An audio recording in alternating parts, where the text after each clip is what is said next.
When we start, Yes. has everybody like made notes on their, He's around. I don't know what it's called, on their easement? On the conservation easement? I got Oh. that line in this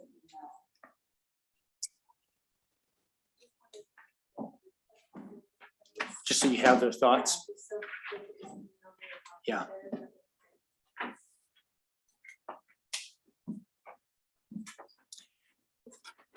Okay, let's get started with our meeting. We are ready to go at 6:02 apparently. I've been looking at this clock over here, Shane.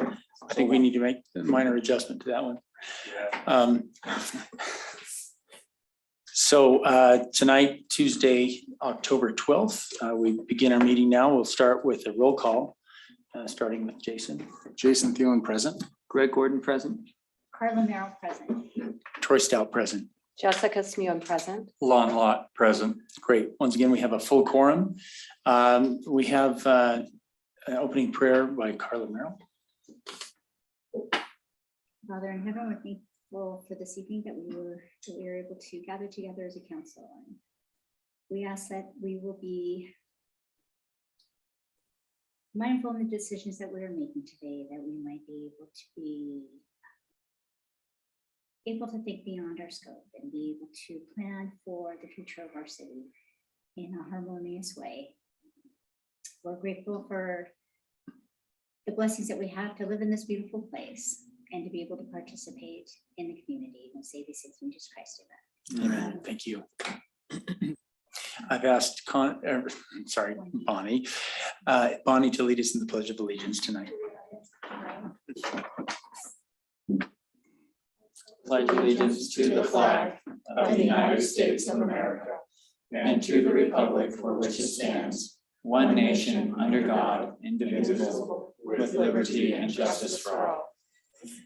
Thank you, Bonnie.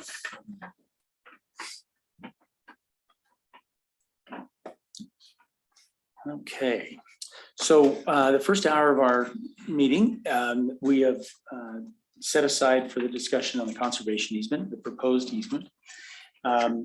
We've invited Wendy Fisher back into our meeting to talk about some of the details. I believe everyone has been copied on the easement as it is today. And Craig, you might want to take a moment to explain that this is the easement as it was middle of last week, but there have been revisions that we've discussed that haven't been yet implemented into this body.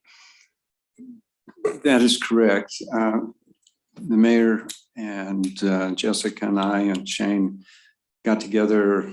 I was thinking it was Thursday afternoon. And then the same type of concept happened Friday afternoon with Greg and Jason. We spent an hour and a half. Wendy was on the phone with us Wednesday or Thursday, whatever day it was. And I've got alliterations over here. I have alliterations over here. Yeah. We need to bring this to a consensus so that we can have one document. The document you should be working off of should be redlined with on the right-hand side. It's got a bunch of deleteds down. Steve got it done Thursday night. Well, Friday morning at about 12:01 is when he sent it out. Mm-hmm. And then he split town. I don't know if he was ashamed of the draft or what. He'll be back Wednesday night or Thursday. And so I've got a whole bunch of notes. We also had Hiram go through it today, just from not knowing what the conversations were. And I got his impression. I have some notes that we'll bring up the appropriate time tonight that he's given. And I have some thoughts. And I've had some other conversations with various members of the council individually. And so we need to come to somewhat of a consensus so we can get one document out. Yeah. Because things that happened Thursday are maybe inconsistent with discussion on Friday. And they're not totally consistent, so. Yeah, and I think that 3 of the 5 council members have been part of those conference calls. And what I'd like to do- Separately, not together. Separately, right, exactly.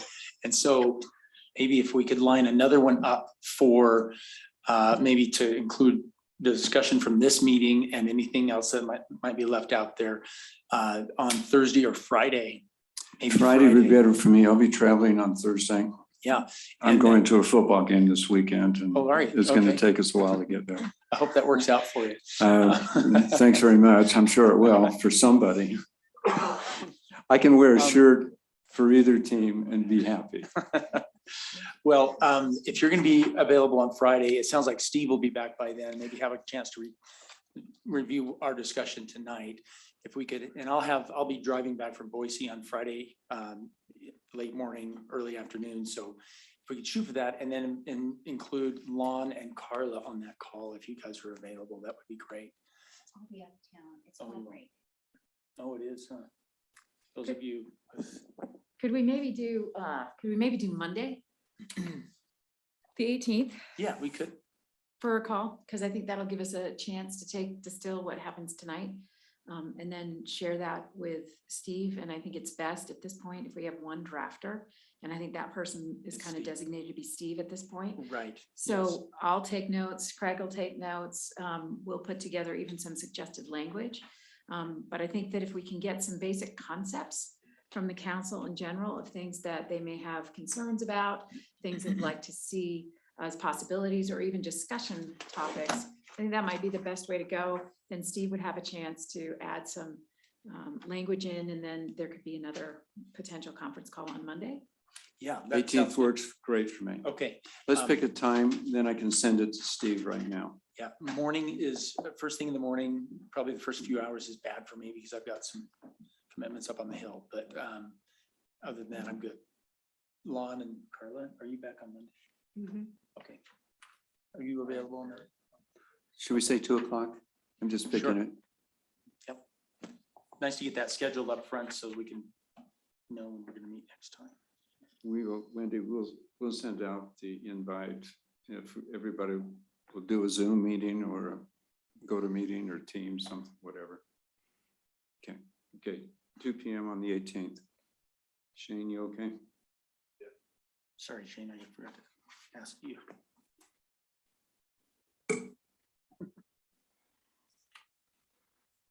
Wendy, take it Yes. away. So I think possibly a good place to start, instead of going line by line through the document, assuming that you all have had a chance to look at it, I find it most instructive to really kind of drill down on the permitted uses and practices. So maybe if we go to page either, maybe it would be 6, section 3. And then to maybe start kind of high level concepts that people may have about things that they'd like to see the city be able to do with respect to the park. And I'm going to put it out there. Sometimes it's easier to say what you wouldn't want to do. So if you want to start with the prohibited uses, we can certainly start there. But in the order of the document, it seems to make sense to start out with the permitted uses. So just from a conceptual perspective, are there things that you all have thoughts about in terms of what the city would be able to do with respect to Lambert Park permitted uses? I think one of the concerns that's been brought up is that we lock ourselves in now to what the uses are, when that might evolve into something else down the road for people that we haven't foreseen. I know the example has been used before, I think it was Greg, about mountain bikes. Now that's more specific to a use that's already permitted that we probably will permit moving forward.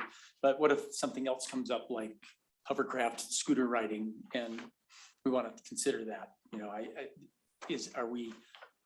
do we have language that would permit us to expand its usage down the road? I think that's the double-edged sword, the slippery slope, right? You can think about all sorts of different potential uses that, although you might want to permit a hoverboard, does that end up allowing for a low-flying aircraft zooming through there? Just, yes, making it up, but we're all trying to think through into the future and not knowing. So I think the better way to look at it is to identify things that either you really think in the future you do want to see happen, or things that you absolutely don't want to see happen. And then we can go back in and sort of broaden the language to be able to allow, for example, I think something that's been brought up is the whole idea of e-bikes. And at what point does an e-bike become a motorcycle? Well, there are definitely ways to define that, so you're opening it up so you can have a broader e-bike availability without opening it up to, you know, a park where you've got motorcycles going through there. So if there's a way to define that, I mean, right now, if you look at section C, the public recreation and education use, the grantor specifically retains the right for continued use of and access to the property by the public for the purpose of public recreation, viewing, community heritage and community and education uses. In furtherance of that right, grantor may construct boardwalks or trails to allow access to portions of the property for persons with disabilities. Grantor may also issue permits for motorized vehicle use of existing roads on the property to provide such access to persons with disabilities. So it's a pretty broad, I think that would be maybe one section where if there are public recreational rights that you guys can think of, are they human powered? Right, so let's try to define what are the future, let's not talk about whether it's a hovercraft or whatnot, but do you want them to be exclusively human powered, or are you okay with a human powered, battery powered hybrid? Do you see where I'm going with this? Like a pedal assist. Yeah, is there a pedal assist or a, you know, a recreational assist sort of concept for future use? Is that kind of where we're, help me know, maybe define what you wouldn't want to see as a future recreation use? Is it easier to say what we don't want so Yeah. that everything else is permitted based on the management plan? Yeah, and again, if we're looking at it from a broad concept perspective, if we can talk about the things that we absolutely don't want, then we either put that in the prohibited use section, or we open up a section in the public recreation part of this, or maybe in the management plan part of it. So maybe let's start with, from a public recreation, future uses, because everything that's happening there today clearly can continue to happen. So what are some of the things in the future that you would not want? Okay, so, but if it's public recreation though, because it's not defined and it's not finite in this document, is it any public recreation will be allowed in the future? Well, that's what we're getting at. So right now, you retain the right for continued use and access to the property by the public. Because, Right. because there's a reference there to historical use, right? Mhm. Which would But it's limit one- it to just historical use? No. No, I think it includes historical use, but the only thing it would be limited by are those things that we do not want to allow. Yeah. So historical use based on, we have banned motorized vehicles because some of the historical use was ATVs and Yeah. that. Yeah, that's true.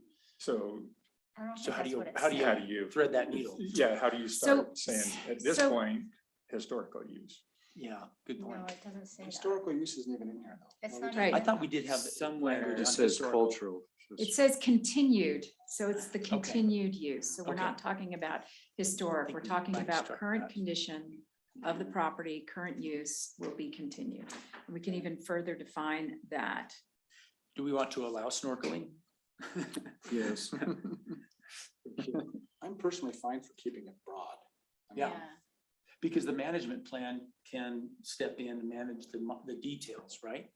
I mean, if we want to keep it broad and refer to the management plan, then we can detail and change and, adapt the management plan periodically as needed, right? So Wendy, am I correct in understanding though, the wording on C, let's say, because it's purpose of public recreation, unless it's mentioned in the prohibited use section, that it would be allowed. So and I don't think it would, but what if we want to do pickleball courts in Lambert Park? It's a public recreation use. Would that be allowed? Well, it depends on what the infrastructure needs would be for the pickleball courts. And I don't know that right now. So let's go down to F. Okay. So park facilities, trail-related structures, pavilions, so picnic that tables, particular- and public gathering areas. So if you read through this and you feel like pickleball courts would fit into this, then there's probably the ability to do that. If we don't, and we want to see pickleball courts, then we should probably allow some additional language in that area. So again, what I'm thinking makes the most sense is to really talk about what do you want to see happen there and what do you not want to see happen there? And then we can start distilling it. I get that you want future uses, but start thinking about the negative future uses. Do you want the entire park to be paved over? No. Nope. Okay, so do you see, I know that sounds like I'm going, Yeah.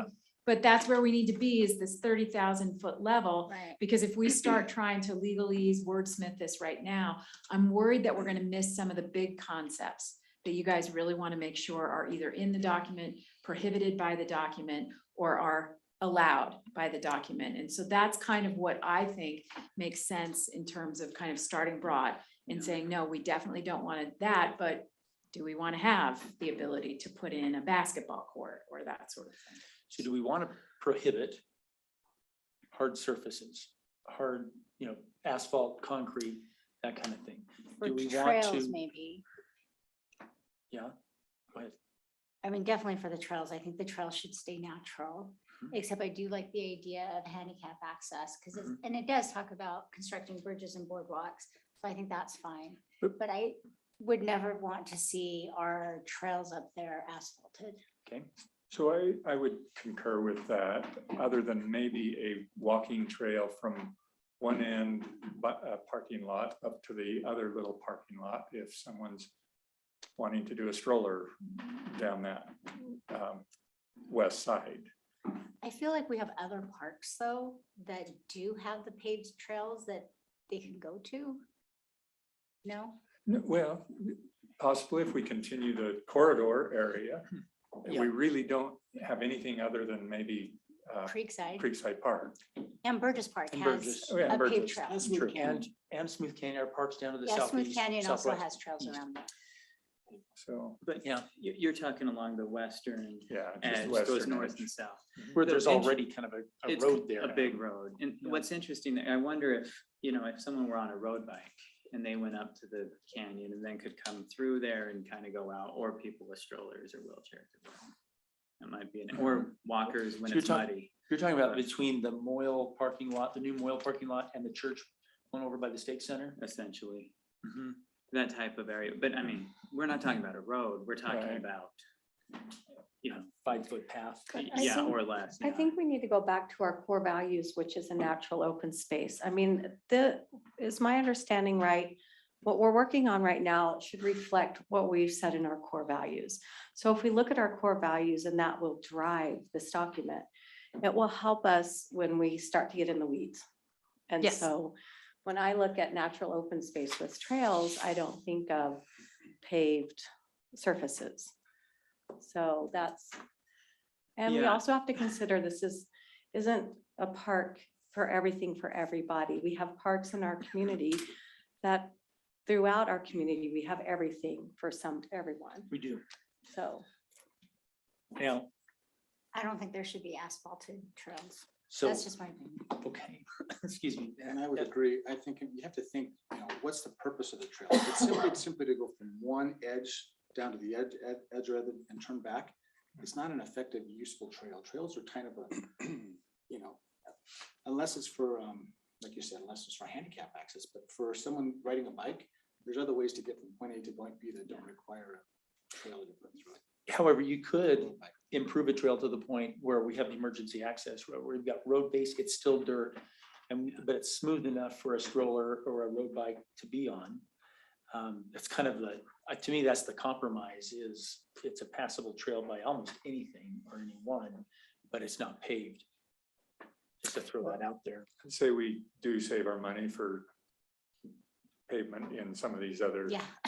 parks and There you go. in the corridor. I don't know that we'd ever go ahead and spend money up there on a paved trail. If we have the money to spend on pavement, it ought to be going in the designated area that we have decided that needs pavement. Yeah. And it's taken us a lot of years to even get to that point where we're even. Yeah, well, and that's why I was kind of excited about the central corridor that we haven't really spent a lot of time on talking about. And I don't think a lot of resources in the last couple of years finishing, but that does get us there where you have a paved, if we do it as we had planned, that would be a paved trail that goes all the way through a pretty natural open space. So to me, that's the bridge between the improved parks and the natural, completely natural.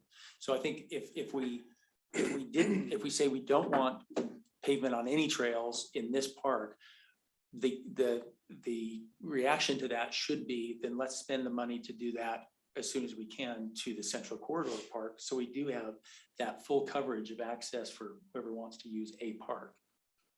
So what I'm taking away from this is that most of the trails within the park, you want to see a single track in nature. So we can put some language in there along those lines.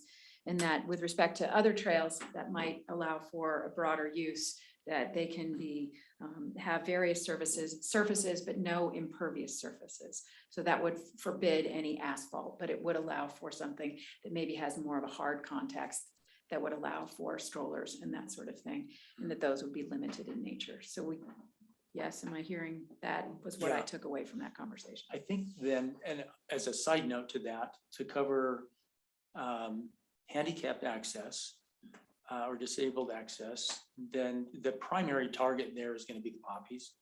And we do have a couple of access points we could put a boardwalk on if we wanted a surface that was all weather, so that people didn't have to get into the mud or on a wet day.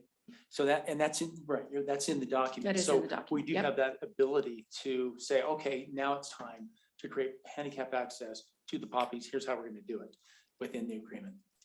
Great.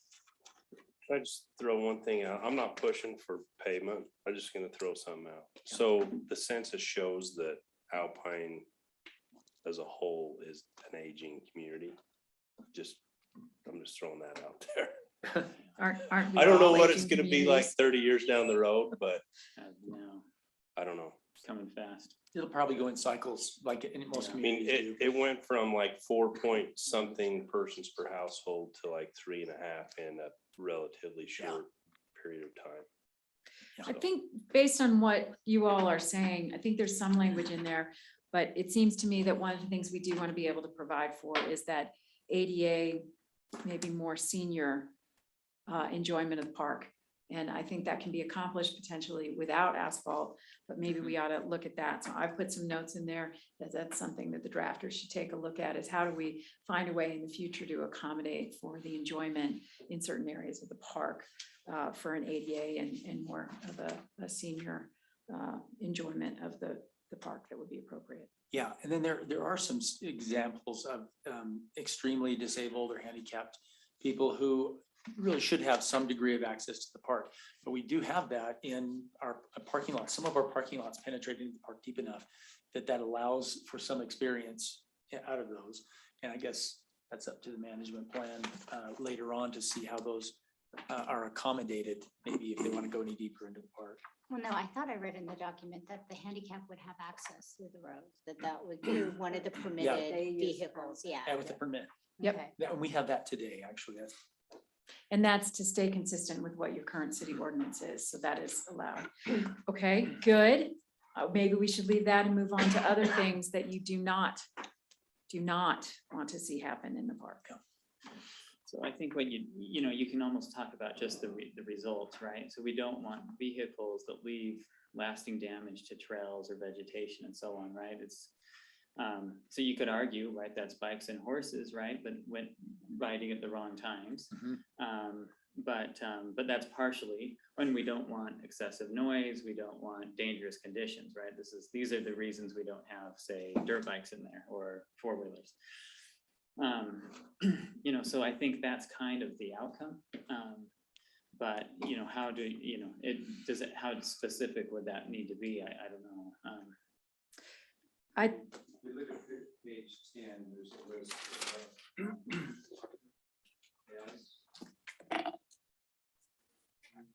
basically said, these are the permitted motorized.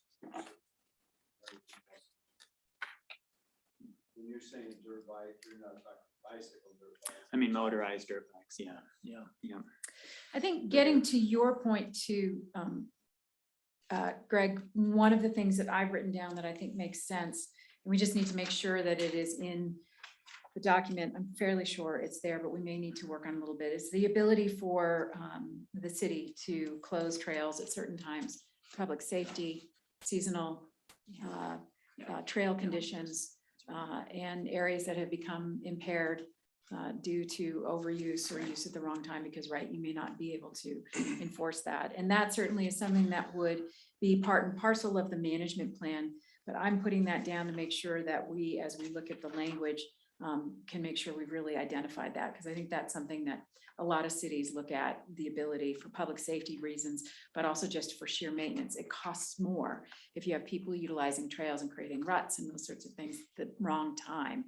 It actually costs more money to maintain those trails. So you want the ability to close them, both from a fiscal perspective and also from an enjoyment perspective. So I put that down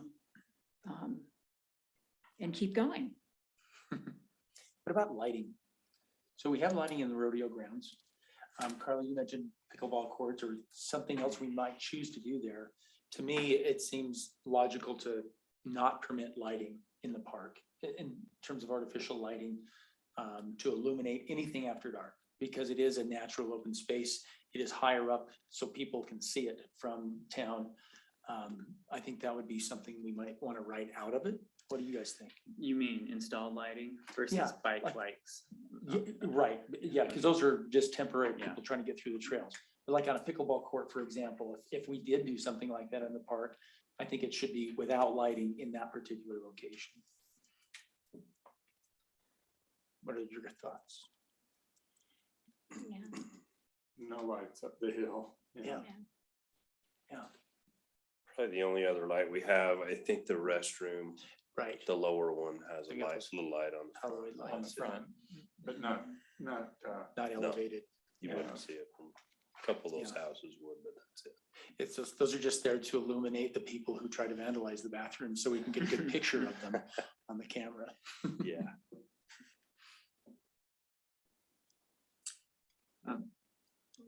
Wendy, I don't know, I attended a seminar recently on vertiports. And apparently that's kind of the concept that's expected with drone delivery in residential areas. So you'd have your hubs out in an industrial area, but then you'd have more of a regional local spot, and you need locations based on parameters where those can go for drop off and delivery and so on. And I think if you look at Alpine, we would be probably short because we have some commercial here, but not a lot else. They look to, places by schools maybe, or certain noisier areas, but has that come up at all in terms of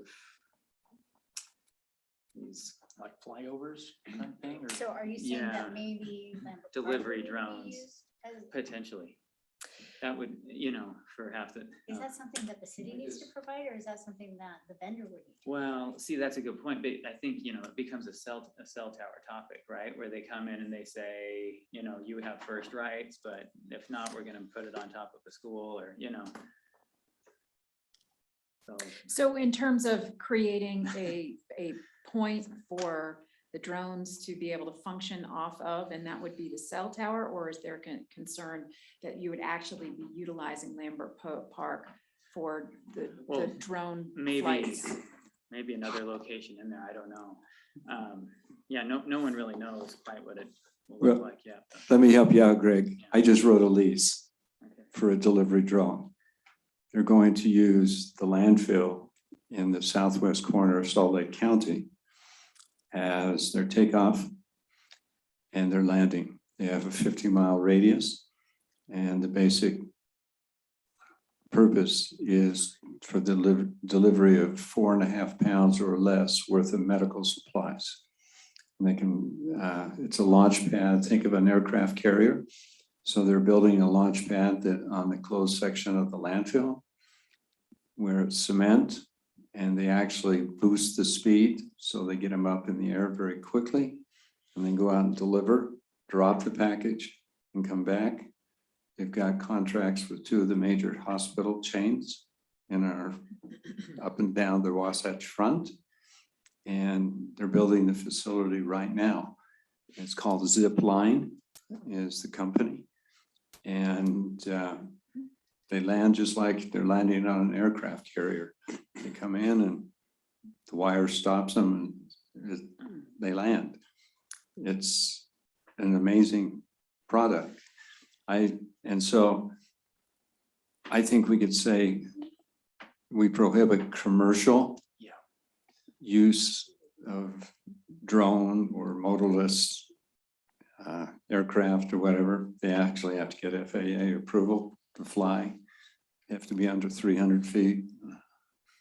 It's, if you're interested after council meeting, I'll show you the website. It's, I think what you're probably gonna wanna do is you're gonna restrict taking off and landing on this particular property from a commercial perspective. The airspace is something that you can't really deal with from a conservation easement But perspective on the That ground. might be a little bit of a problem. When we've had fires, we've gone helicopters into the pond there in Lambert Park.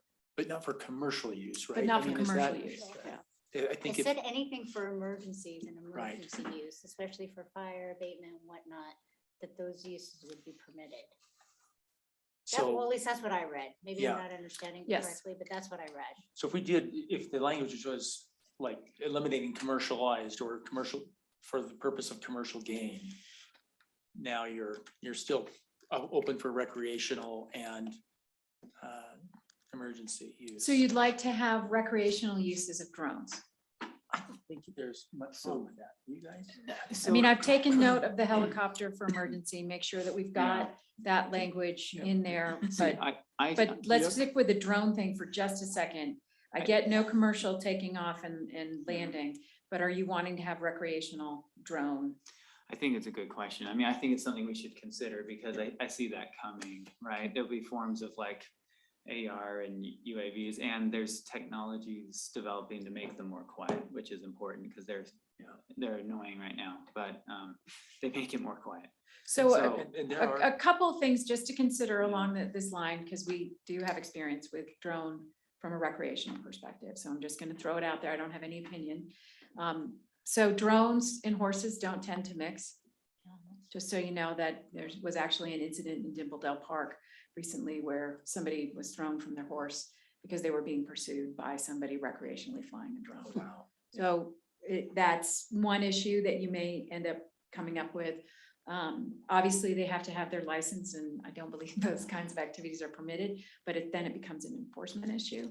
And then beyond that, the other thing that we've seen on others is to do a drone race course where they'll come in and they'll create kind of a race course for the drones to use, like a race, but in the air. Like an air show race. Yes. Mhm. So those are just some things that are out there, and I'm not trying to say that they're good or bad, but you do need to, I think you need to think through what the potential impacts are gonna be and whether or not that's something that makes sense, or do you wanna have something that if the council decides through the management plan that drones are allowed, that they be regulated to a specific area, not allowed to harass wildlife, horses, mountain bikers. I mean, it's just that's the only thought I think I would put out there, because the commercial, I think, is an easy thing. I think the emergency use and medical use, I think that's an easy thing in here, but when you get to the recreational use, I think that it's, as you say, is only going to blossom in the future in terms of what people are doing with drones. One of those uses that I've seen is, I'm sorry. Oh, I would just say I would like to see it flexibility in that, because we don't know what that's gonna go into. And I've seen parks, people used to take their airplanes that they built, and I could see that becoming maybe something with drones that we don't want to limit. And I've seen systems where, mountain bikers have a homing device on their Camelback, for example, and the drone will follow them on their trail so they can get video of themselves. So there are things that are kind of cool that we might want to allow, but it's true, there are lots of things that are not cool that they can be used for. So I agree with it being a part of the management plan so that we can address it as needed. And maybe the language here points to the management plan for the governance of. Yeah, I think there's some stuff that needs to be, but we'll get there. All right, drones. Are we having fun? Right? Yeah. Okay, what's next? And we're thinking about things. Do you see how when you think about the things you don't want, it leads you into the things that you might want? So again, coming back to things that you don't want. I'm gonna keep looking over at Greg because he has some of the wild ideas out there. Lon, did you have something you were thinking through? No, not the don't want, but can't recall seeing anything about the discussion we've had about possible cemetery area. We don't have any other land around here that could, if we had to expand anymore, our cemetery. We are expanding, but that doesn't mean people are going to stop dying. So Lon, that actually did come up in one of our calls last week.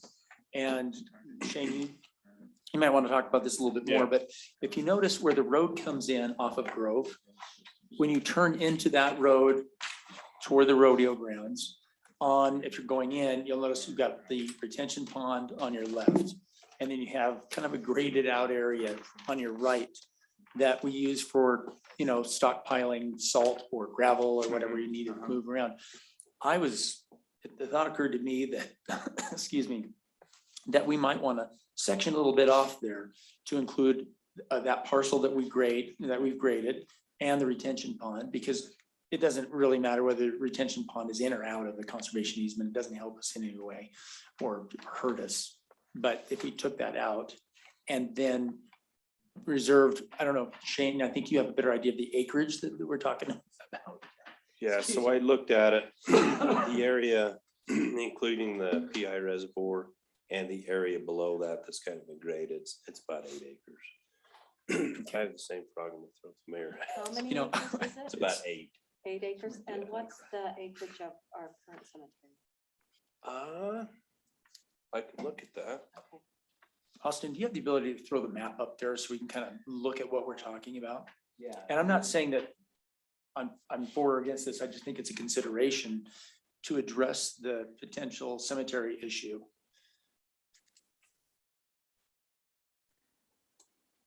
We might find another place in town that's better suited for it. Well, would it be simple enough just to say that that would be in the management plan and be determined at a later time? I mean, that gives you the flexibility. I mean, you can still come to your exact conclusion. It would need those in pavement. You wouldn't have dirt roads in the cemetery.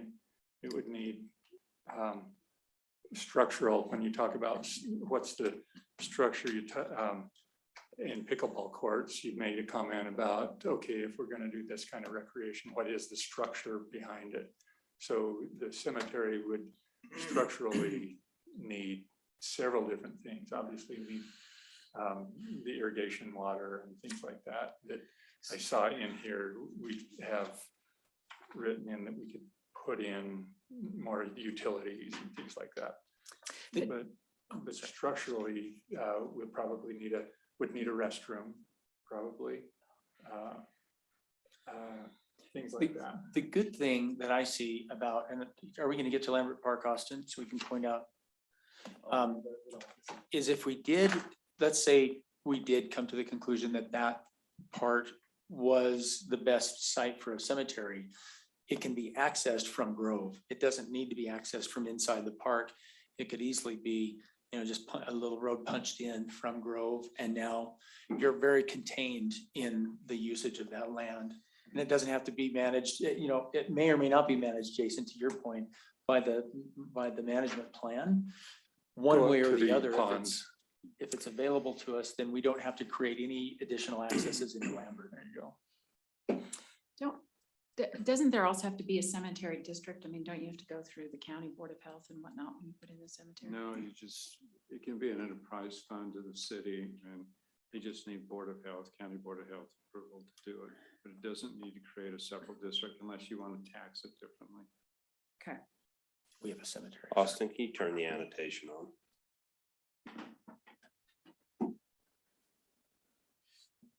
I wouldn't anticipate the need for a cemetery, but in the next 50 or 100 years, Yep.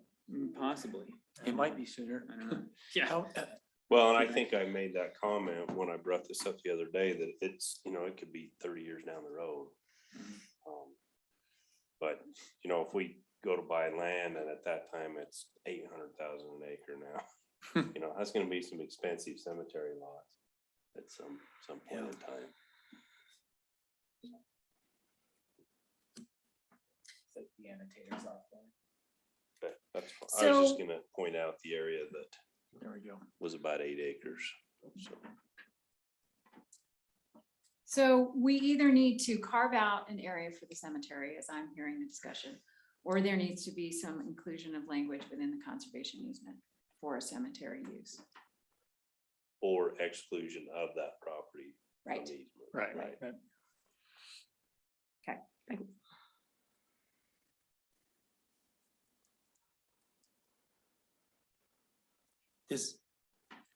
What makes it more palatable to you, Lon?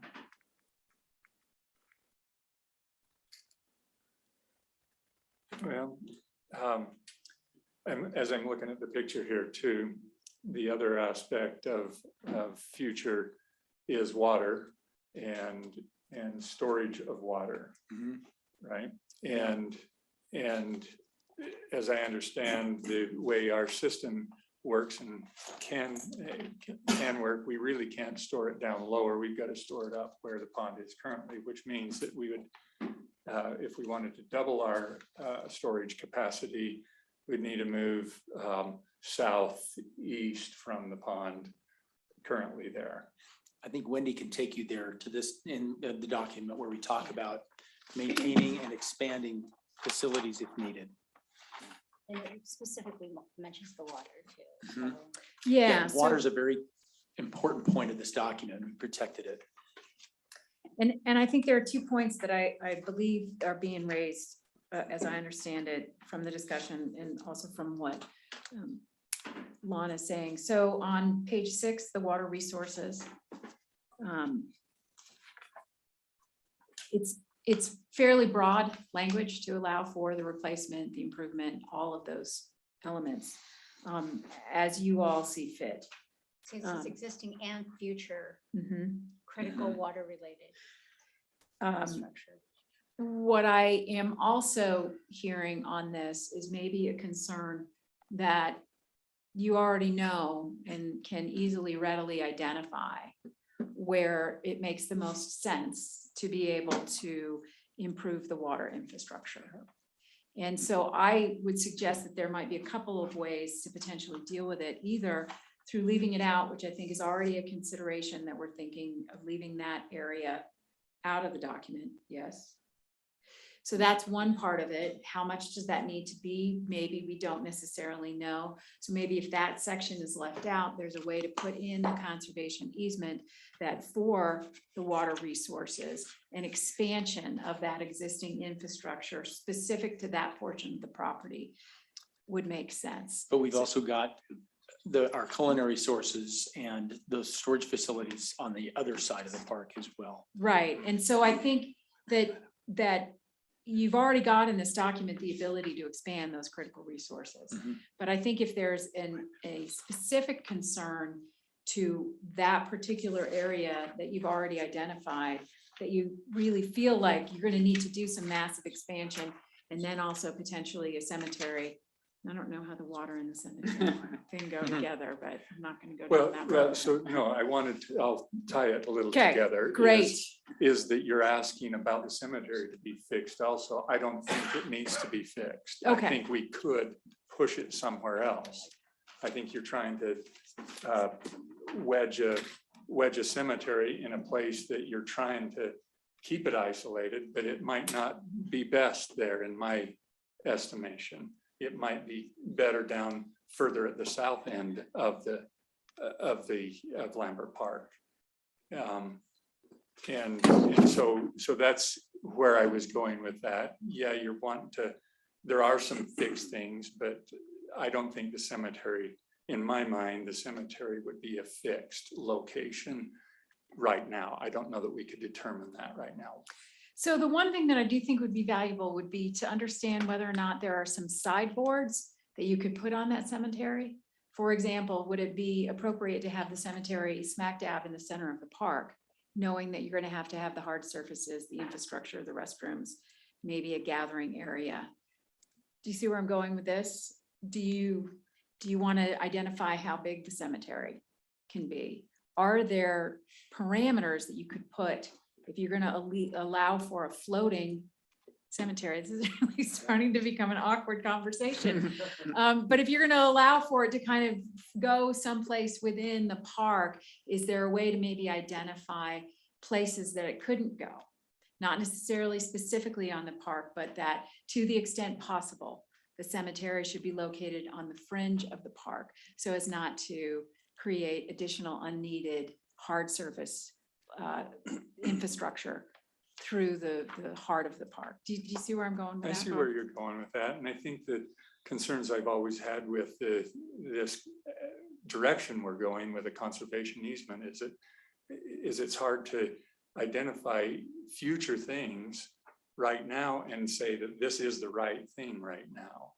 And that's what we're trying to do with this conservation easement then, or even putting sideboards on that is, no, you can't do anything else with these other areas. It has to only be over here.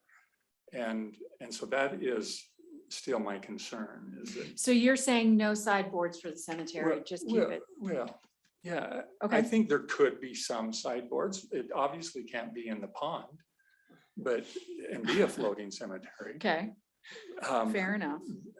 Or I suppose at some point in the future, if we've isolated or we've taken out the arena, the rodeo area that they decided we don't want a rodeo anymore, they could put it up there. But again, there's other areas that could be conducive to the small amount of travel that does go into a cemetery in another area of the park that if I were going to look at that, saying we need a cemetery right now, then I'd go and start studying that out and say, this is where it is. But we haven't done that. Sure.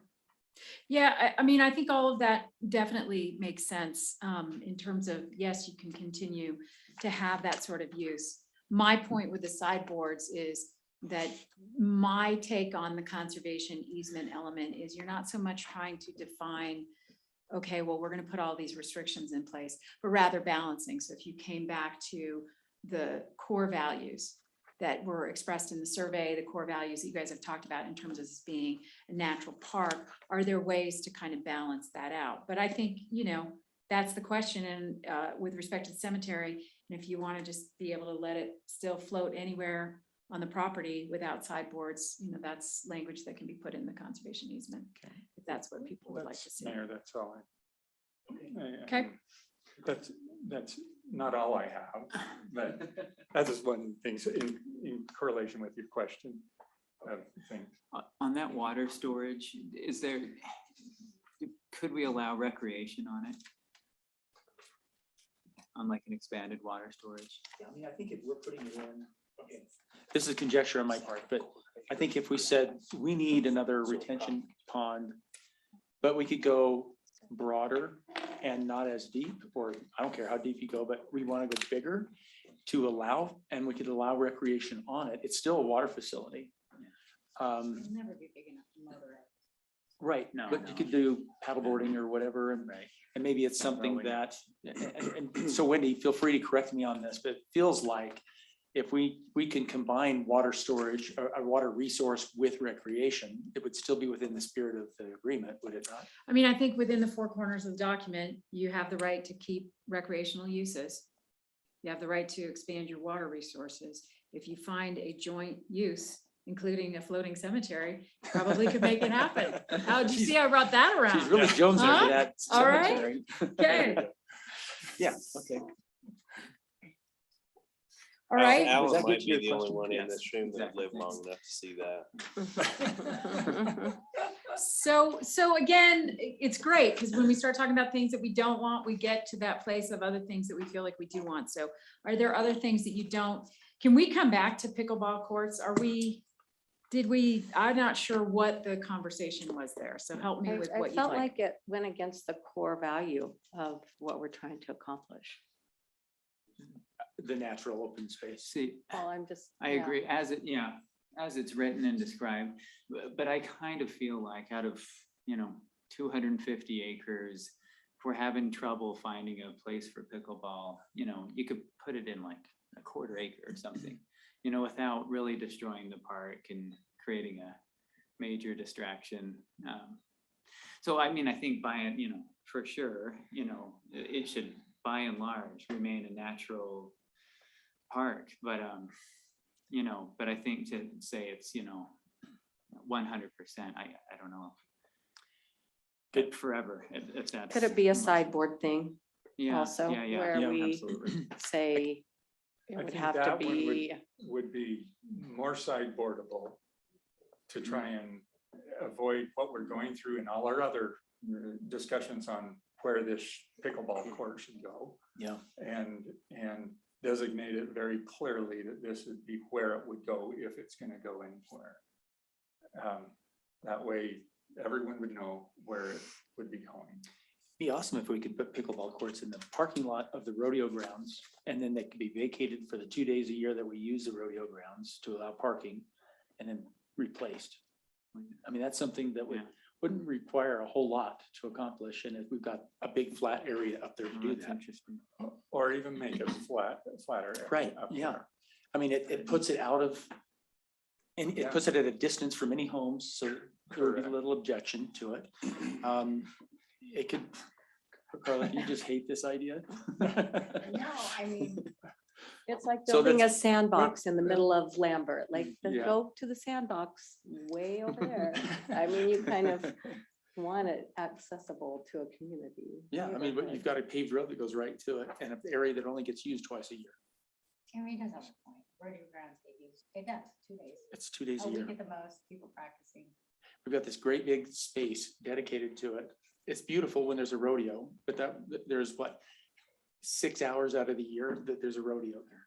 And the city's never really opened that up. Like if it was out there that, hey, you could rent this venue or whatever, Yeah. it probably would get more, but we've never done that. Yeah. I'm not saying we shouldn't have the rodeo grounds, but it would be great to turn it into a multiple use facility. I mean, look at the arena, inside the arena, what could be done in there? Look at the parking area. I mean, I drove up there Sunday with my family and we did a little hike, and there's a lot of people parking and hiking, but it's a lot of space that's devoted to 6 hours a year. Somebody approached us once about having a demolition derby there. They bring in a lot of money. Yeah. Those So do events. we get half the proceeds then? You get- So I guess to that point, And I will tell you, I don't know that the conservation easement prohibits a demolition derby on the rodeo arena. yeah, I mean, I think that's one of the big points we've got to come to is, do we eliminate the rodeo grounds and let the city continue to manage it as it sees fit? And keep it and more simplify the document? Or do we keep it in and say there are a different set of permitted uses within that piece of it? I didn't really see much about the rodeo grounds. Because we don't know what, We've kind of bounced around. Oh, okay, because I do remember thinking, yeah, sometimes it's in, sometimes you put your left Yeah. foot in. I just wanted to make sure I didn't miss something.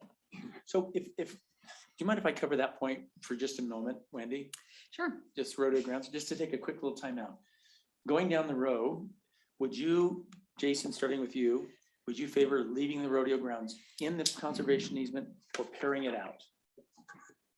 Just asking me right out of the blue, probably taking it out of the conservation easement. Okay, great.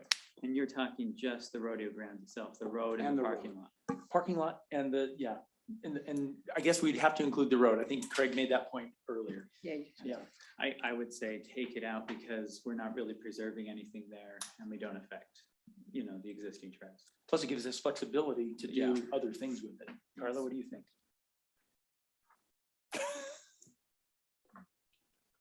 I say leave it in, but it's just me. Okay, so Jessica, I say take it out. I think it convolutes it too much because we want to do things there maybe, and Mhm. then they may be against the easement. It just makes it too back and forth.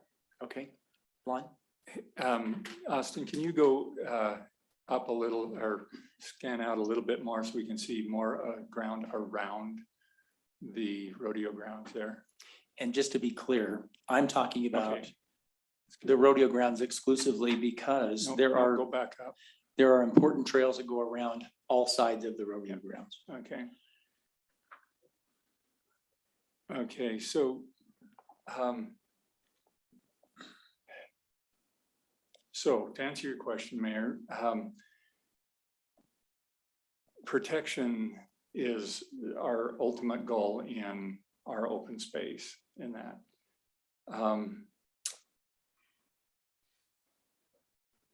We're going to be needing to protect that as well in some way. And we need to be good stewards. If we don't, even if we don't have a conservation easement, we should Right. be good stewards as a council and as a community to take care and protect those things. So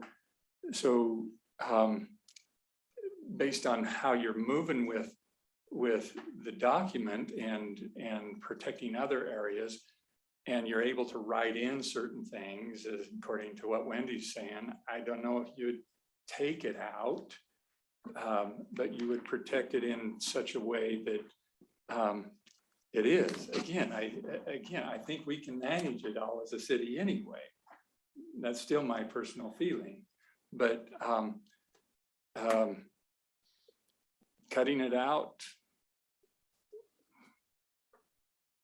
I would. Does it alleviate any of your concerns if we No, take it out? doesn't. No, it doesn't. Okay.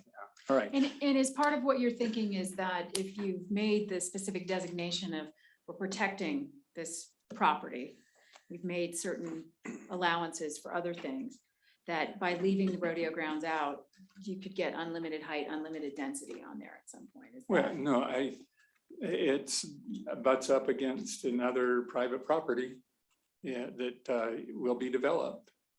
It doesn't really butt up though, just to be clear, that whole slope to the north side of the rodeo grounds, that all has the spring down trail on it, and there's a pretty good ribbon of property down there that separates the rodeo grounds from a potential residential area.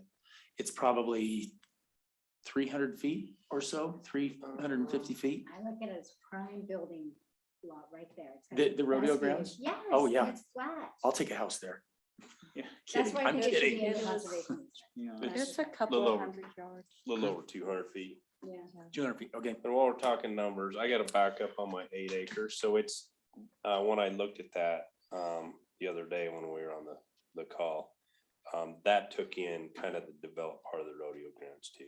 Oh, It's okay. about 8. So the area below the reservoir, and then a little part connecting over to the parking lot and the rodeo grounds is about 8. And then on the cemetery, we have about 7.25 acres of grass in the cemetery. The cemetery itself is about a little under 21, but there's a lot of that it would be very difficult to develop into cemetery Yeah. lots. Like the area we're looking at right now, when we start pushing up into the steep stuff, is about 2.5 acres of the remaining, 12.5. Okay. So I'm not trying to pin you down on this, but I am trying to pin you down on this, Shane. So if you're looking at a potential cemetery use in the future, does a 10-acre area provide for what you're thinking?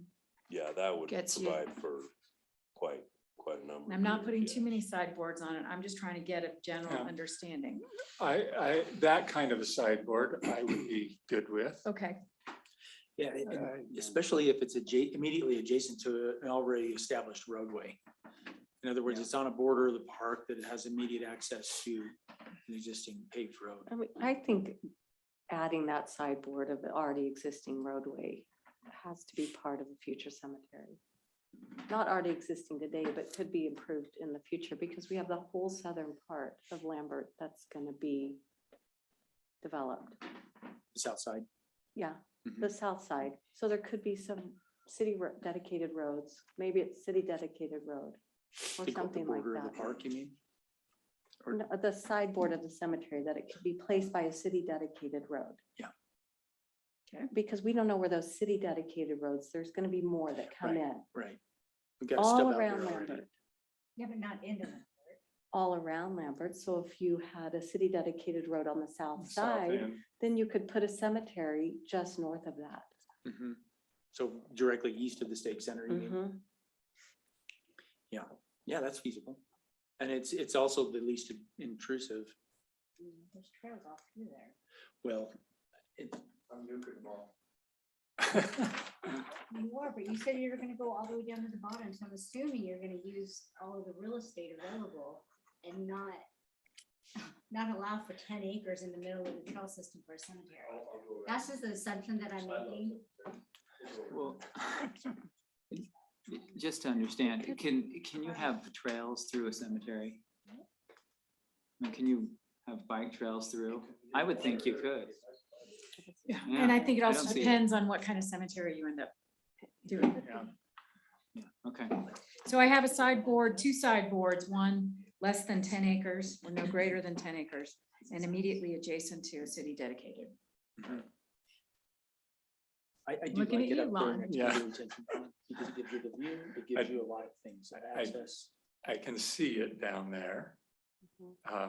If you use that area, so that all of a sudden pushes us right down and sideboards us down to that end. But it's not the only place, right? There are other city dedicated roads. There are. Yeah. There are.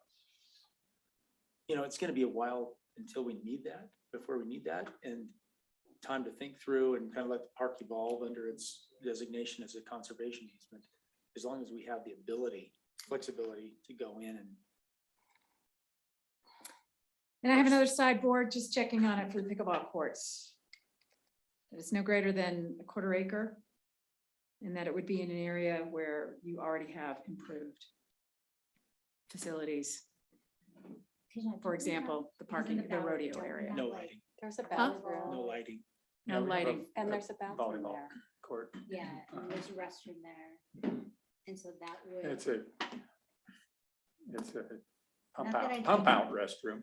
right. But I it's, mean, it's you not, know, not that I think it will ever go but in maybe there, we, but maybe if that happens, we improve that. Yeah, Where? why not improve that? by the valley. Oh. It's already improved. Really from Yeah, pretty isolated. I like the rodeo parking. Okay, and the We'll have to look at rodeo, that one, for sure. and the rodeo may be in, may be out, so we'll look at language for both possibilities. Okay, and on that note, Yeah, Wendy, I think you've mentioned this before. If we're gonna carve it out, we need it to be surveyed, right? We need to survey the borders that we will include in the conservation easement. So Shane, I know surveyors are kind of backed up, but Mhm. can we get somebody out there pronto? And that way we can see what we've got, whether we pull it in or pull it out or leave it in.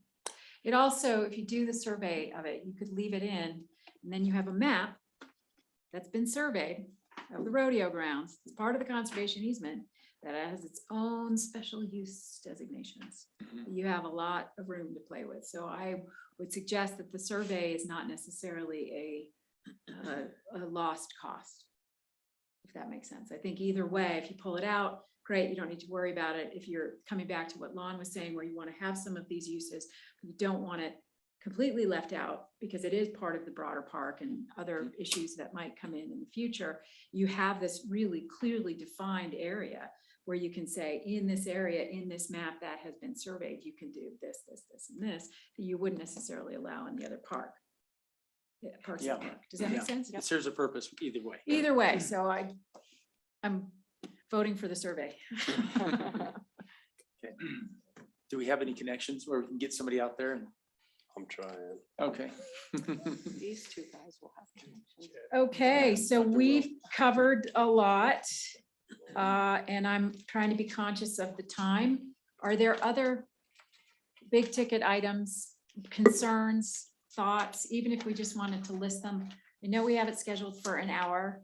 I don't know how much time you guys have, but maybe over a instead little of bit. getting into the weeds on each one of these, I'm just gonna do this. I'm gonna go to you, Jason, and say, are there other issues? You don't have to get into the weeds on it, just that you've been thinking about that we should at least put down to talk about in the future or to put some language around. And again, I'm not being an attorney reading through this, talked last time, an emergency clause, meaning there is a situation where the city can do whatever it deems necessary, whether that be, I'm sure it's probably in here, but whether that be fire, flood, if we have issues with utilities, I like the utilities thing to be as broad as possible so the city isn't limited. We do have some issues where, we talk about putting it in and then revegetating it, but there are going to be some places along the line where a box sticks up out of the ground, where there's access maybe. I just want to make sure that the city isn't limited in its ability to put those utilities in, as long as the end result is to return it as best as possible. But we determine, if a box is up, a concrete box that has access in it, that's still as best as possible. And it's for the public benefit, And public it's for the safety, public benefit. emergency. 'Cause Got I it. think it says, and I think it must be reasonably necessary. And Right. I always have a hard, I don't know what that means. Right. Because Who's I think that reasonable? Shane and our city should determine what reasonability is versus Utah Open Lands on some of those situations. So on that note, Jason, I think, Craig, correct me if I'm wrong, I believe that Steve was including some of that in his. He did, yeah, it was almost exactly the same. It said fire, flood, mudslides. I Yeah. think there was like 4 or 5 different, yeah. And I think where I'm coming from right now is even if it's in the document, great, but let's just get some of the input and go back and make sure that we really covered some of the concerns. So I think that's great. Anything else before we move on to Greg? No, I mentioned this in some of the other sessions. I think the non-native species we could handle in the management plan. I don't Okay. see that as a big risk. There is a park in Draper that Utah Open Lands has a conservation easement over. You may be familiar. Whedon? With Salt Lake County. Yes, Whedon. Yep. And so it looks like that was created in, I want to say 98 maybe. Yep, And then I think in about 15 years later, 2008. 2008, okay, there were some adjustments. Yep. And it still retains most of its character, right? There's unpaved trails, there's cornfields, there's, lots of open space for deer but they put in some features, a small softball field, some pickleball courts and a And that pavilion. actually is not on the property. That was a Okay. separate property. So the difference here, That's- yeah. not preempting, but Yeah, just yeah. to let you know where that came from. So Yeah. that was a donation by an individual private landowner. Uh-huh. It had a tax deductible element to it, Okay. IRS consequences. So there was an amendment that was done to that because it did allow for a caretaker dwelling and some additional outbuildings. And when the county purchased the property, because it was the only property that they could afford, in order to create the regional park, some of the things that they wanted to do were traded out because they were a public benefit for the structures that were going to already take place. So the trade-off that was made was to enhance the value for the public and enhance that original donation that had been made without losing the spirit of the farm and all of those sorts of things. But it was based on the fact that there was a caretaker dwelling and there were additional outbuildings and barns. And that's one of the reasons that that big sort of pavilion looks like it's kind of like a barn. Yeah. So I don't know if that's where you were going. Yep. But the amendment has to be something that benefits those public values and the conservation value. And that I think we're achieving here, but we can take some more look at that to see if there's the flexibility that you see there. Yeah, and I think last time we talked about that, I think 2 times in the last 20 years, we've had to dispose of a small amount of space in Lambert Park. And we're talking, relative slivers. But I just imagine there'll be some cases in the future where, in the next 50 years, something would come up. And it's not, large amounts of land, but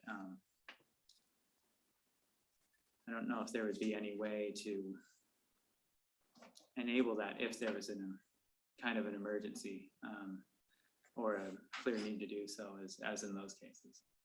Don't you feel like that's part of the effort to put it into a conservation easement is to prevent the selling off of it?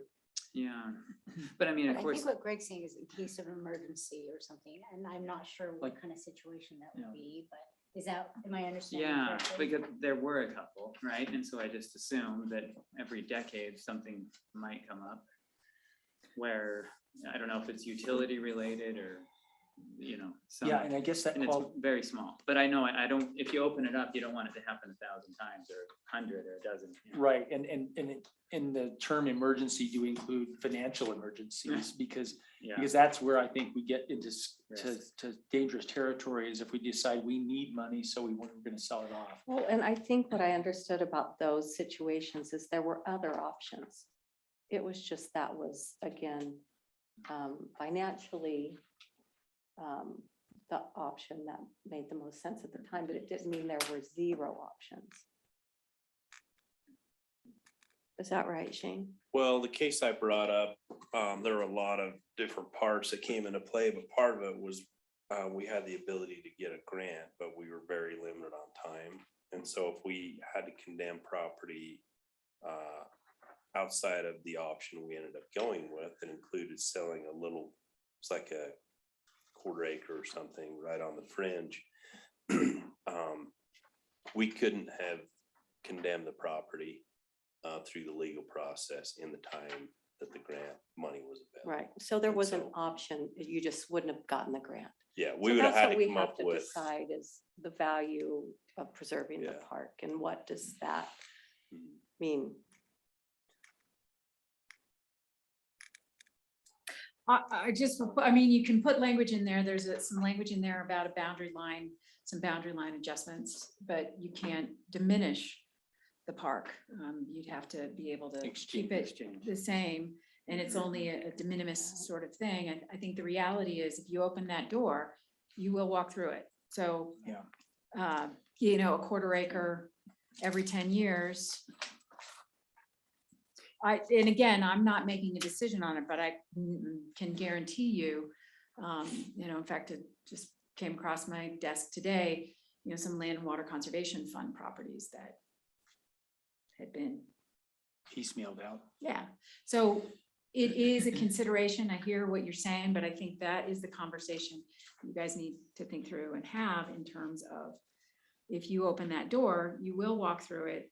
There will always be a reason to be able to do that. Do we have language here that would allow an exchange of land that would benefit the park? In other words, we could trade 1 acre here and get 5 acres over here.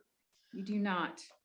Would that be something that would meet any of the thing, your concern, Greg?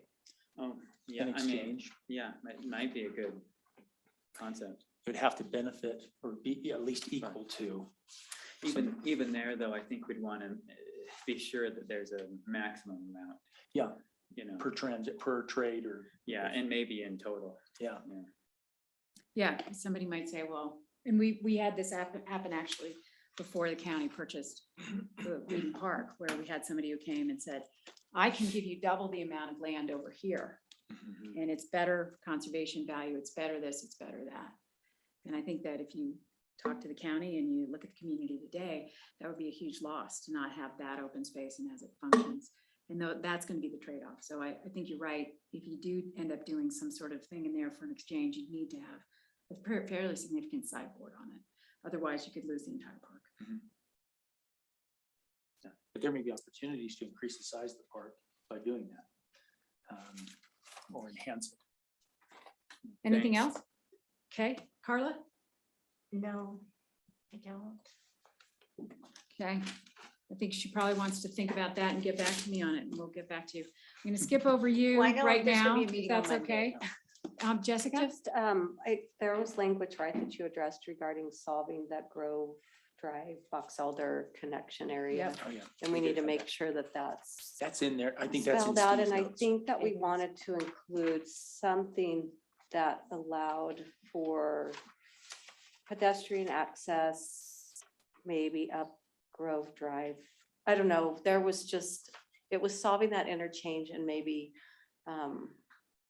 not a paved trail, but you know. A separated trail through there? Yeah, something because we don't have curbs up there. And Okay. so we wanted to allow a place for the kids to be able to walk to the school bus, but not on the road. As long as it's not an asphalt trail, Right. it would be okay. Yeah, Yep. I just want. road okay. base or. Yes, and then the road improvement is, it's in the document already. Okay.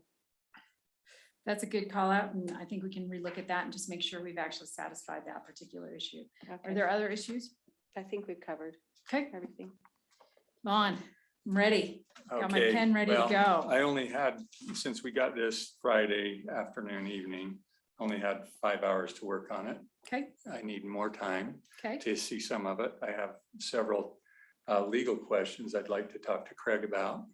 One particular thing, though, that I'll address you, Wendy, on is on page 5, the rights of grantee, yes. of grantee.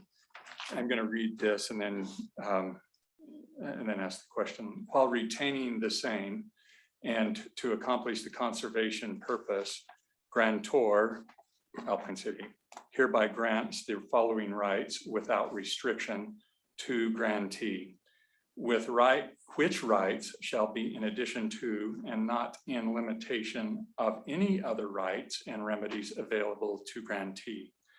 So what are the other rights that aren't specified in this document that are not defined, any other rights and remedies available to you? What are those and where are they spelled out? Well, in some instances, they would be spelled out if there is a need for us to approve something.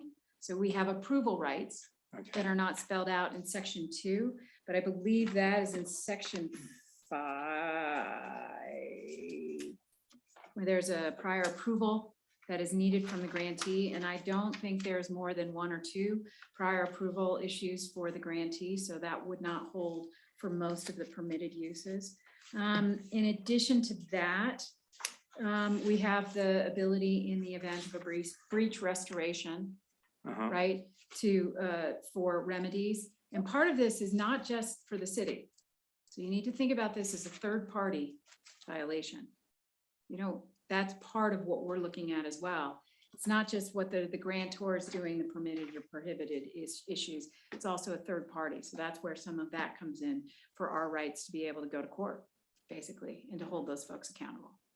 okay. So that's section 7. Yeah, And page then- 7, on page 17 then, second Yep. breach of restoration. Yep. Okay. And then I think that other than that, the only other rights are probably of concern or of note would be with respect to the page 20, section 11, and the extinguishment element. And that is obviously to enable the ability for us to keep this from being extinguished and to go to court if necessary. And so we have certain rights there, as do you, the grantor. And then other than that, I don't believe that there's any other section that it refers to. Wendy, I had a question on Yeah. extinguishment.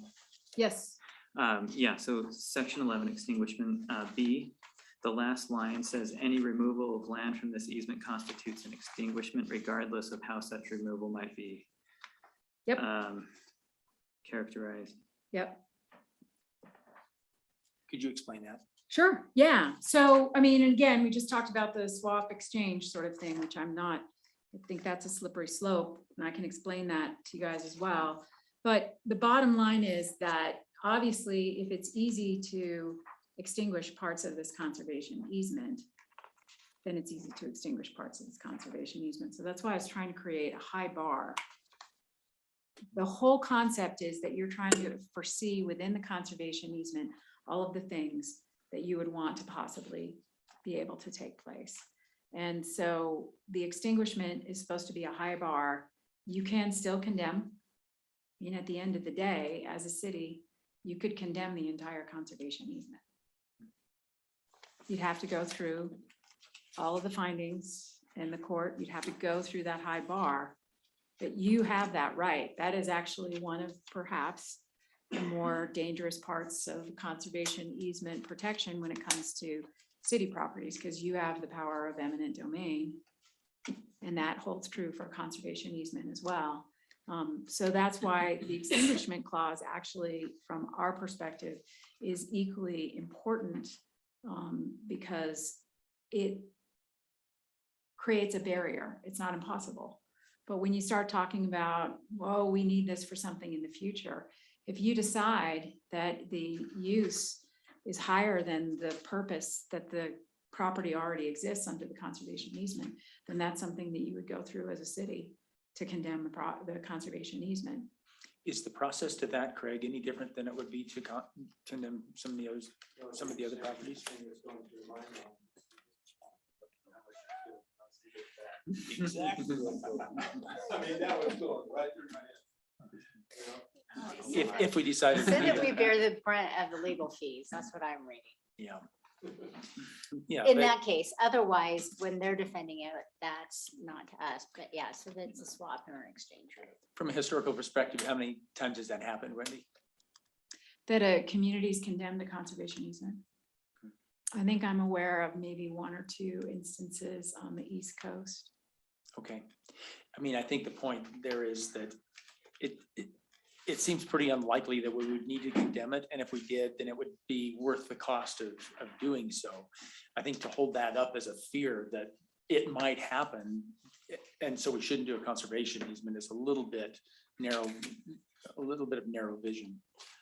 Yeah, I mean, I think I guess part of the way to look at it is if there's a reasonable reason that there's a higher public purpose that needs to be served on this, probably is not going to be that hard of a fight, right? Yeah. Utah Lands doesn't want to fight that losing battle either. Yeah. But at the same time, I mean, I would have to make sure that you guys understand that as solid as the conservation is, because easement is, because you're a city and you have the rights for condemnation, that's a huge risk for us as an organization to have to defend this against a city council that wants to do something that is not a higher public purpose. That I actually think, quite frankly, that is the bigger issue. And in that particular instance, I would think, based on the spirit of what it is discussed with respect to the core values of why you're trying to protect it, you would want that to have to be a high bar. But I think it's much more likely that we would regret not protecting it in the future than we will protecting it and having to condemn it. I don't think that's a scenario that's very likely in the future. I think that it makes a lot more sense that we would look back and wish we had when it's too late. Because if there's no barrier, then that bar is really low. yeah.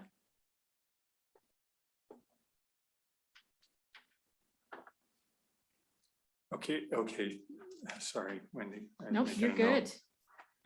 good. But now I've mixed up my pages through all of that, just letting you know. We should try to wrap up in about 10 minutes. Actually, I think the rest of them, we've talked a lot about before. And then I just need to talk to Craig on a few other things. And thank you. You're welcome. Thank you. All right. Wendy, we appreciate you making time again to be out. Absolutely. Answering our questions. I know you guys have so much fun when I come. We do. Well, you are a very pleasant lady. Well, thank you. I appreciate it. All And of right, course, thank you. thank you. And we'll have, I'll work with Craig and we'll get some of this to Steve and then we'll do round 2 or 3 or 4 Yeah. or whatever it is on Monday. I think Monday's a good idea rather than try to cram it into this week, because that does give Steve a chance to come back and incorporate his notes and then the thoughts that we've expressed tonight into a document that would be more ready for us on Monday to evaluate. Is that fair? I think so. Yeah. Okay, good deal. That's how we will proceed. Thanks again, Wendy. Yep. Okay, I've got to get back to my.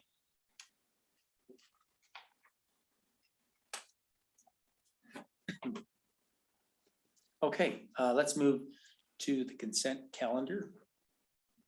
I always look in Lon's direction for that, but is there anybody at this end who has anything? I talked with Bonnie about a couple of changes. Other than that. Okay, and Bonnie, you're good with those? Greg, do you have anything? Nothing, thanks. Carla? Lon? Well, the consent calendar includes this approval of the bid on the Lambert Park. I would like to hear about that just a little Yeah. bit more. Yeah, just to make sure it's clear, we included a drawing in the packet to show the rough alignment realignment of this that was approved previously by the council. And let me get to it here. So it's basically the single loop. It doesn't include the other kind of flow trails and things over around the area of the Bowery, but just the walking trail loop. Based on the way that drawing is, it's about 7,073 feet. At $7 a foot would be the 49,511. So that's an estimate. And then if we get into some difficult areas or something that require more work, there's that dollar per hour in the bid. And what would that surface look like? Yeah. Just improve, just graded dirt? Yeah, just if we don't have any other money to do anything else this time, later on, if someone wanted to put some gravel or something, it's walking path. This is walking only. That's only Would on it- the- Is it a little wider than our Yes. single tracks? This is a, Okay. So it's like the hoof and boot that, Wait, Yeah, are but- horses allowed on it? well, no, that's true. That's a good point. you No, drop it, it's but boot. This is walking. Walking That's how only. we're- Okay. That's how we're designated. Pedestrian only. I found it interesting to hear 40% of Draper City trails are hoof and boot only, or 40%? 40. That seems high. Are you sure? Yeah, I'm up there a lot. I know. I was surprised too, because I see a lot Well, of that bikes. one with the boot itself is huge. That's a big long trail. Yeah. You're right. It goes all the Anyway. way. Yeah, it down comes to over the our bottom. interesting. side. Yeah. It's huge. And they're It's a doing massive Footloose, another one called Footloose. Yeah, Oh, really? and then the one they just opened up on the west side there too. is Oh, that's great. we're hooked with them, so. I mean, it helps everybody to have those designated trails Well, because it brings more use. In other words, that's the goal is right now, you don't have a single use, you have multiple use. In other words, people who walk that probably aren't going to be the same ones that ride. And so you bring in another group that has an opportunity to park and get some value from it. So really, we should really have you come up to make those comments. Can I ask A how, little more on that surface though, with, Will, maybe you should come up for just a second longer on the, to finish up on the surface aspect of it. Will wear his So painting it is just jacket gonna to the be meeting. dirt, but on this 8-foot wide groomed area, rocks, what kind of, Most of that we'll try to remove. We're picking areas that that aren't heavy into the rocks. The worst area we'll have will be along the Lambert Estates subdivision. That area Right. there is fairly rocky. And so there will be some in it, but we're gonna try and smooth this. So if they're even so that if they wanted to, they could push one of those walking strollers, that they walk with. It's got the bigger wheel. They would not be able to do a normal one. You just can't get that way, but it but would I know- allow for one of those. I know grading though, and sometimes when you get into some of these rockier areas, there's more rock than there is dirt. It will And be, so that's will what we I'm be saying. hauling stuff into it to? At this point, this does not include any of that. So if we get to that, that's when we'll come back to you and show you pictures and let you see what Okay. we're running into. But we're Okay. trying to stay with, one of the things we find is we stay along the trees, we get a little bit better material. If we Okay, get right. way out in which just all sagebrush, the material is just so rocky, it's just impossible. So Okay, that's why you see it where it is and why it's only at this point. I'll start flagging it if you approve this tonight, tomorrow. And we're gonna start at the Bowery. We will come west of the Bowery, go down to the river area. And I have some other notes that I'll bring up. Maybe right now would be a good one. I do have one big issue on this trail, and that's along the Josh James's wall. Shane and I talked about it. This is a tough deal, guys. What happens is that we want to come along that wall. That's because it separates it enough from the trails. And otherwise we get out and get into a couple of the other trails. But if we can stay along the wall, but there's a razor wire that comes onto our side of that wall. And we talked to James about it years ago and it didn't go well. Is that the right way to say it? It didn't go well. And I get his point. His point is that creates some security that he felt he needed from the residents and people in the park. I'm fine with it if it was up on top of the wall, Right. but when it comes down on our side, it creates an issue. But we've been trying to work with Josh on other things and there's a relationship that's been developed and we're trying not to mess this up. But honestly, as that trail comes there, I looked at it again tonight. anybody that's taller than 5 feet, 5.5 feet will in places actually be very close to that wire. Because it comes just, it's not sitting on top, it's sitting, dang it, on this side. Yeah. And So- so it is into our park. So it's barbed wire, less than 6 It- feet. It's the Razor razor. wire. wire. It's worse than barbed wire. It'd be okay. Yeah. You know, you'd only get a little snag if it was bar, but and so that's an issue. And that's one of the areas where we will be, it will take us probably a couple weeks before we get that far, but we would be there. And we would just, at this point while we're building it, we'd skip over that until, either we can come up with a better location and Shane and I can work that. We haven't had an opportunity together to go up and walk and see if we can move it away from that wall into another thing. But right now, if we do, we will actually cross at least 2, if not 3 other trails with it. We're trying to cross as few trails as possible, so you don't have the problem of people getting on it and being on the wrong trail. And that's gonna be hard, even when we come down to the bottom there. It's gonna be a little difficult, but that, I don't know. I don't know the answer to that, but I just wanted to bring, it is an issue that we will be into right away. So have you already approached I Josh have this not, time? no. At this point, I have not, because we hadn't gone that far with this. We've approved it. We hadn't funded it yet, so I felt like I shouldn't reach out. And I didn't know if I should be the one reaching out as trail, or if you guys should, or I'll do whatever you want me to. I mean, I'd be happy to reach out to him, but it may be better from you guys. I don't know. Shane would know better. So I've talked to his property manager a few times over the years about it, and their contention and claim is that people were coming from city property, crossing over into his property. And so that's why they mounted it on the block wall. So instead of it being on top, they didn't want to see it, so they mounted it on the city side. Yeah. And anyway, it must have went up overnight because. Oh, it did. one day Honestly, was guys, there. it wasn't there. And all of a sudden it was there, and it was the whole length of the wall. And it does this, it's in a curl. Mhm. And it's Just in like a prism. and it goes the whole length of that whole side there. And it's not good. The one thing that I can't say that we know for sure is that wall is right on the property line. So if we made a big issue of it and all of a sudden the property line's 18 inches on our side, Right. they Good could point. be okay. Very good point. Shane, we may know a little bit because of when we did that water line through there, we Yeah, surveyed there that should have piece been a survey. off. But what, we can, Yeah. I don't know, again, surveying right now is really tough. So right now, we're gonna come that direction, but I need your help in that particular area. That, I remember when they were constructing the park that goes most of the way up through the park, they came and asked if they could use our property to build their scaffolding on and to access for building that wall. And we did say no. So that would suggest that the property is back on, or the wall is back into their property if they had to allow a margin for workers outside of it on the Lambert side. But it'd be interesting to see how it surveys out. They used. If the aerial photo's correct in They the did use county and they have all the disclaimers on here that. Yeah, that it's not. It shows it right on the line. It shows it And right on the maybe line. even a little. Yeah, on our might side. be a little on our side. So. Okay. Can I ask a question? Is this Which means they walking used path, our is it gonna be property. connected?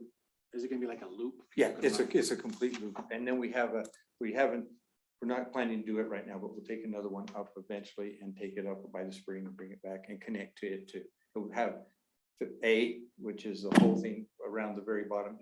Is the map in there, Shane? Is the map there? Yeah.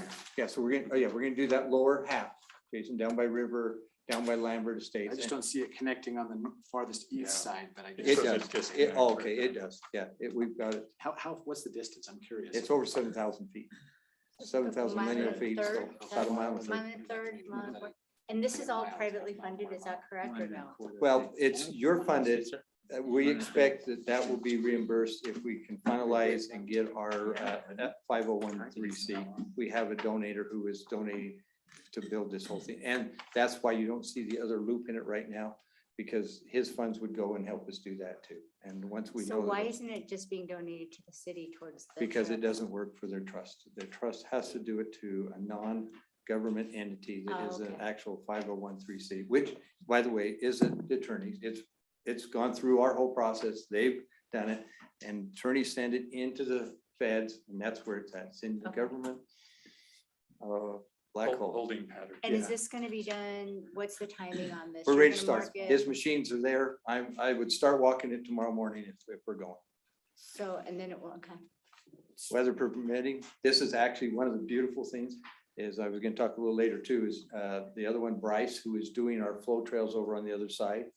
This weather is actually helping us probably get these people here because they can work here where they can't work in some of the other areas they're at right now. So It's awesome to have the moisture. Yes, it is. Yeah, multiple reasons. it helps us build this thing right.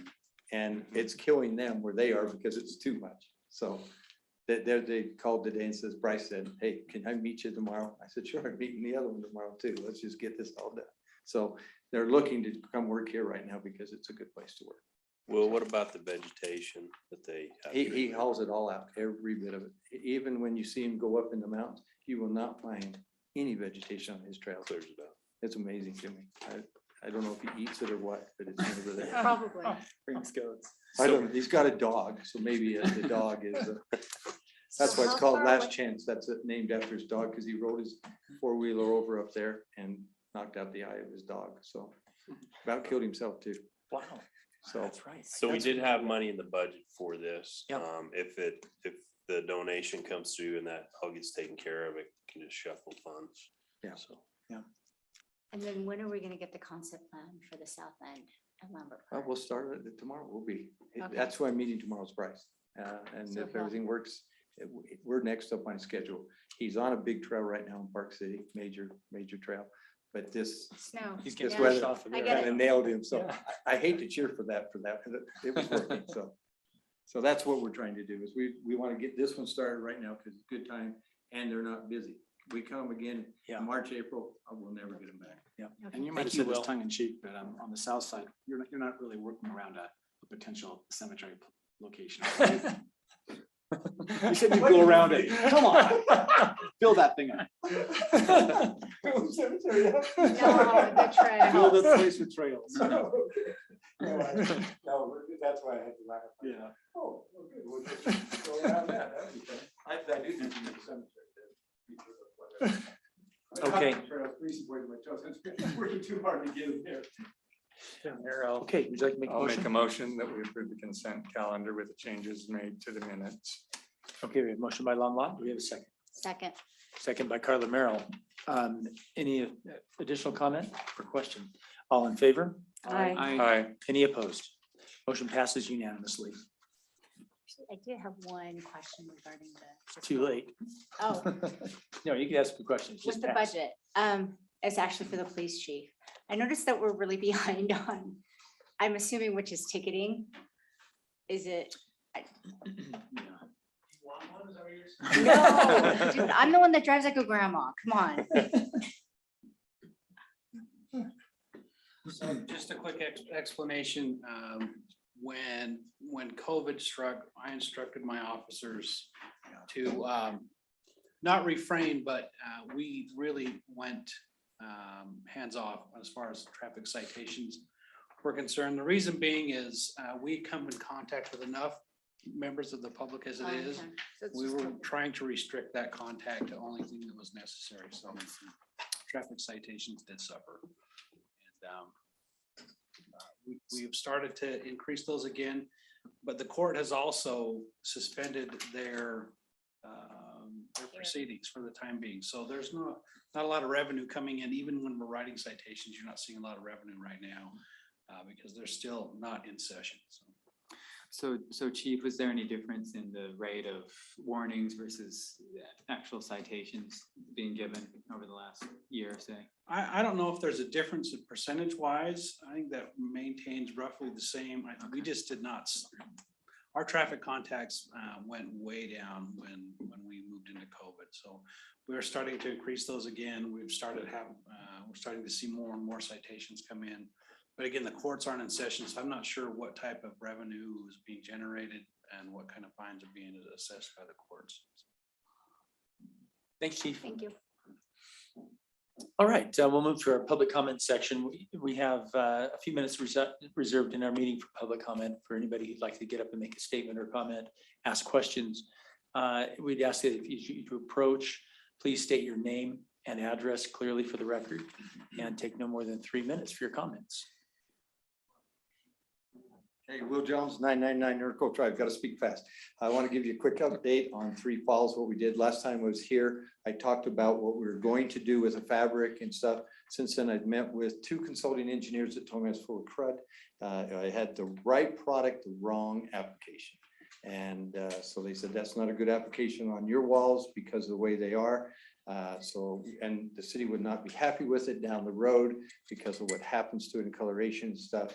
Even though it isn't the most amazing product on the deal. They use it in rougher surface and they use it in waterways. So that's what they're trying to do, is prevent water from not eroding it and stuff. Well, that's not what we have as an issue in any way, shape.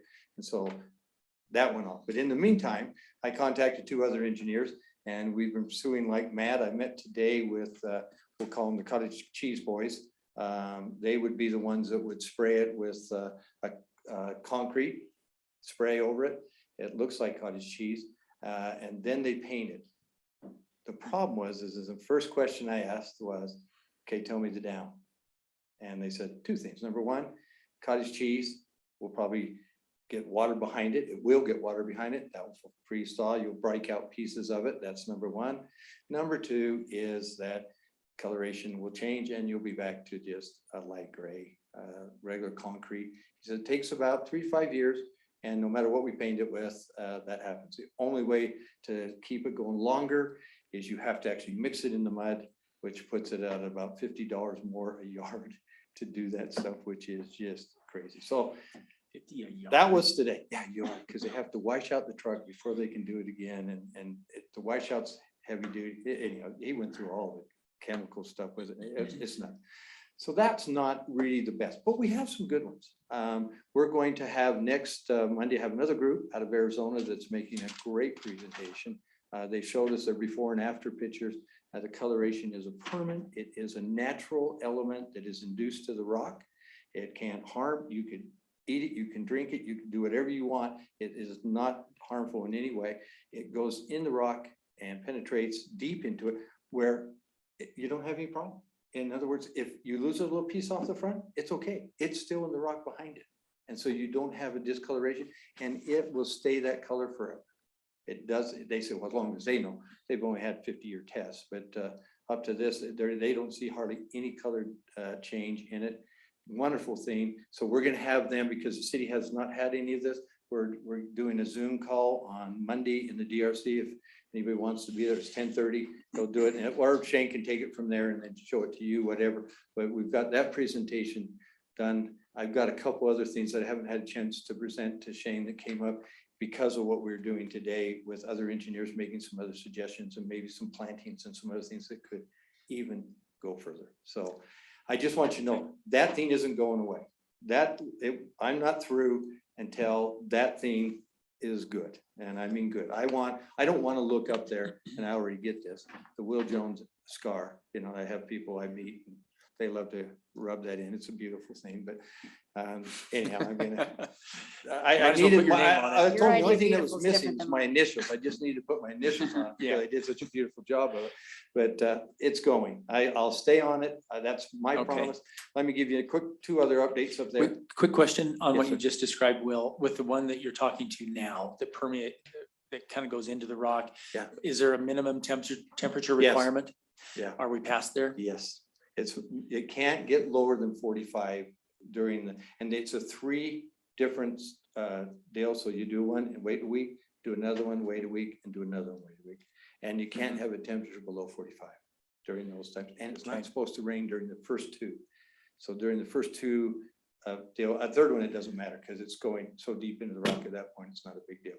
But the first 2, it can't rain and it's got to be 45. So our talk with them is that it would be spring. But what's interesting is something we're noticing today, and maybe you've noticed this, but the coloration is changing already because of the rains and that. And so you're seeing dirt and some of the dust and stuff. Washing in. So it's mellowing it down a little bit already. And I just keep hoping for that. But that's, even if it doesn't, our goal is to continue on, and that right now looks like the best solution. That was brought to me by 2 other engineers that I'd gone consulting with, asking for help, asking what they had done, and they told me about this product, and so that's how we found it. Is that the engineer who was selling me the fabric said, it's no good, don't do that. And thought, well, your company's not gonna love you, but anyhow, so that's that. Okay, now let's go to the rest of Three Falls. The other thing we're talking about is when we're gonna pave and so on. We've got curb and gutter down about 400 feet staked. Of course, with the weather, we washed out over the weekend and took most of the road base down to the bottom, but we graded it again today. And so hopefully this week, maybe Friday, is a day where we can actually do it because the temperatures are high enough again that we'll finish that curb, we'll move it. We got 3 moves of curb to do. We're hoping we can get all that done by the end of next week. If so, then we just have to wait for a day where it's 50 and going up and we can pave. We're still trying to pave this year. Weather will be the biggie. If it stays good with us, we'll do it. This is a way early fall, but your date anyway is October 15th on pavement, your city date. And after that, there are certain conditions that you have to meet to do it. And we've been talking with Shane and Jed, and they're keeping us informed, and they'll be totally involved. We're not going to push it. I mean, I want to get it paved because of what I just saw happen over this weekend. I mean, it moved most of my road base all the way down the road and washed me out in 2 places, my trail that I get to rebuild now. I've only done that 3 times this year, but okay. So that's where that is. I just want you to know that's moving, coloring done. Okay, the problem that slowed us, and the reason we're 2 weeks behind from when I talked to you, Dominion Energy. That's probably a 4-letter word. If not, it should be. I've never worked with a company that is less responsive and helping in development than they want a line. They were paid in January to complete the line in the project. They started a week and a half ago. And it's not because they weren't called and informed and told and everything else during this last time, but they just wouldn't do it. They were just totally unresponsive. What we're doing is something they want. It's a loop line. So they're taking the line all the way down the secondary road and hooking to the cove. Now, there is a long-term benefit, really. I'm just upset with their lack of response and their lack of doing it and the promises I got. And so they finished digging it today. They have got it dug all the way to the cove. Now what they'll do is a hook there, and then that will give a loop. So if gas got hit, let's say down on Grove Drive, the cove, Ox Elder, Lambert Estates would still have gas because it would come through that one and that. And the verse is true. If you hit something in Fort Canyon, it will keep all of Lower Fort Canyon, all of Fort Canyon would have gas because it would supply from the other side too. So that's why they wanted it, because there is such a disconnect between those 2 areas that they're both dead end lines coming up. There's one at Fort Canyon, it's dead end. There's one, and Shane can tell you this, we don't like that in water. They hate it even worse. Power company is going to do the same thing until they realize they had to pay for it. If they thought they could make me pay for it, they were trying to do it. And oh my heavens, but anyhow, so they didn't. But the gas company, that's what it is. They, like I say, they finished digging today. They've got about half of it buried, and I have been a jerk, by the way, on them burying it because we've already graded the road. We compacted the road, and now they're digging a 4-foot trench in the center of my road. Wow. Yeah, it's, guys, that's been fun, but that's why it's something that we couldn't control, but we're doing it. Okay, so that told you about the pavement. We talked about and the last thing is, I think Bonnie has a plat on Layton, Alpine Layton, whoever needs to sign that. Okay, please, if you would. That's one where we're ready. We have actually begun to clean and do it, but we're ready to really blast away on that. Okay. And I appreciate it because we held a special, you guys came and held a meeting so that we could get to this thing. It still takes that long. So you can see why I was concerned if it got postponed any further where it'd be, because this little process we have is a beautiful. Thank you. Make a note that Will took more than his 3 minutes. I took about. Okay, yeah. All right, so any more public comment? Okay, seeing none, we'll move on to reports and presentations. Shane, you want to cover financial? On the financial report, we had a little software glitch with Cassell. We've got most of it worked out, but it was like double counting benefits. So 34% through the year, it was showing like 60-something% of the money had been spent. And I'm like, I know I did this right. Anyway, it turned out some update didn't update well. So there's still a few remnants of that, but those are all being worked out. I included our updated sales tax. This latest allocation was down a little bit from the previous year. That was actually for July, but I wouldn't worry about it at this point. And then the other one is just our transit funds that we get, just showing where we're at on that. So everything's going well. Got a lot of projects we're finishing up, and some that will happen in the spring, and I think we're in good shape. Okay. Any questions for Shane on financials? Oh, and the audit report will be at the next meeting on last year's closeout. Okay. Thank you, Shane. Let's move on to action items. Item A, final plat, the Old Moyle Mound, PRD. Austin, you ready for that? Yes, there we go. So the Old Moyle Mound Plat C. Let me just rotate this on our screen here. So this is the proposed plat. Old Moyle Mound is a subdivision. Plat A and B have been recorded for some time ago now, and this is the last phase of the subdivision. So they're getting ready to do that.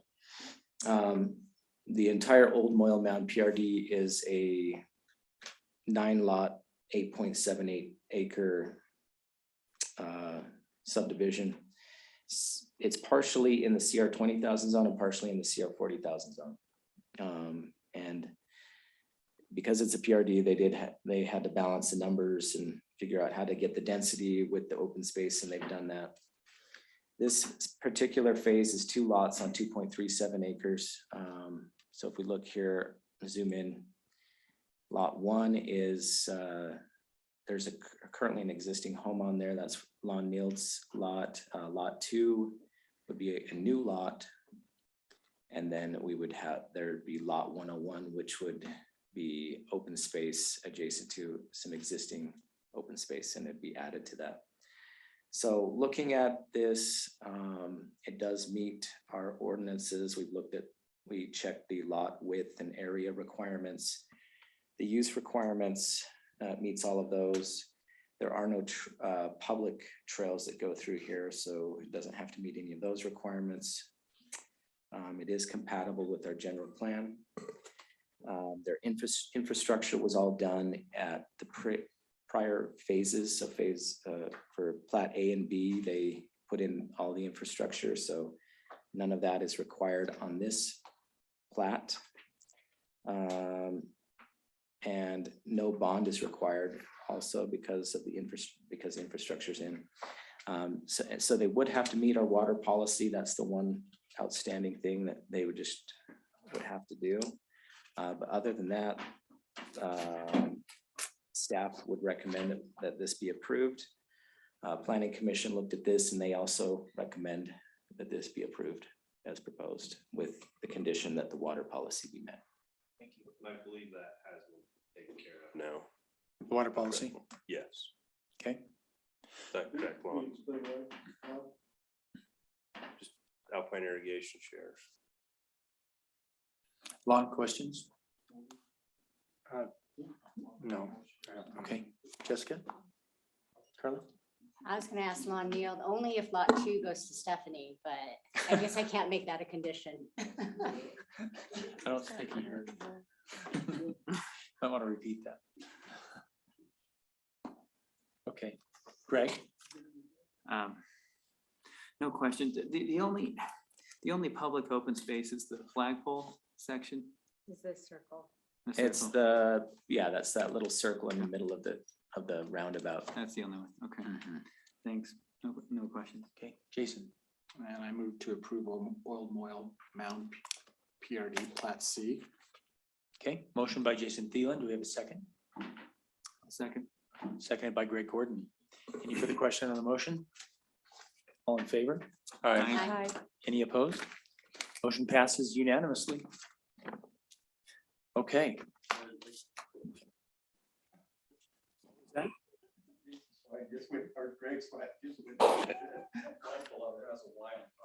Oh, yeah. There'll be another game on. And he'll want you to put you. Please be careful. Starting to be more. Now that I'm not running, I can let it out. I'm a youth fan and I'm proud of it. I know, like it was a secret. Okay, moving on to item B, zone change for 542 South Alpine Highway. Austin, you kind of want to bring us up to speed on what happened in Planning Commission and kind of in a nutshell version. I think most of us who listened to the comments. Yeah, And is the developer here? so the developer actually contacted us just before the meeting today, and he's actually asked this item be pulled from the Okay. agenda, so.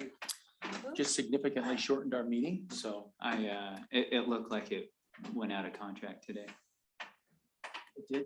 That's what it You looked mean it like. expired? I know that they had 45 days to work out something, and I don't know when that clock started ticking, but Okay. yeah. Do we need to make a motion to pull it or just is it off?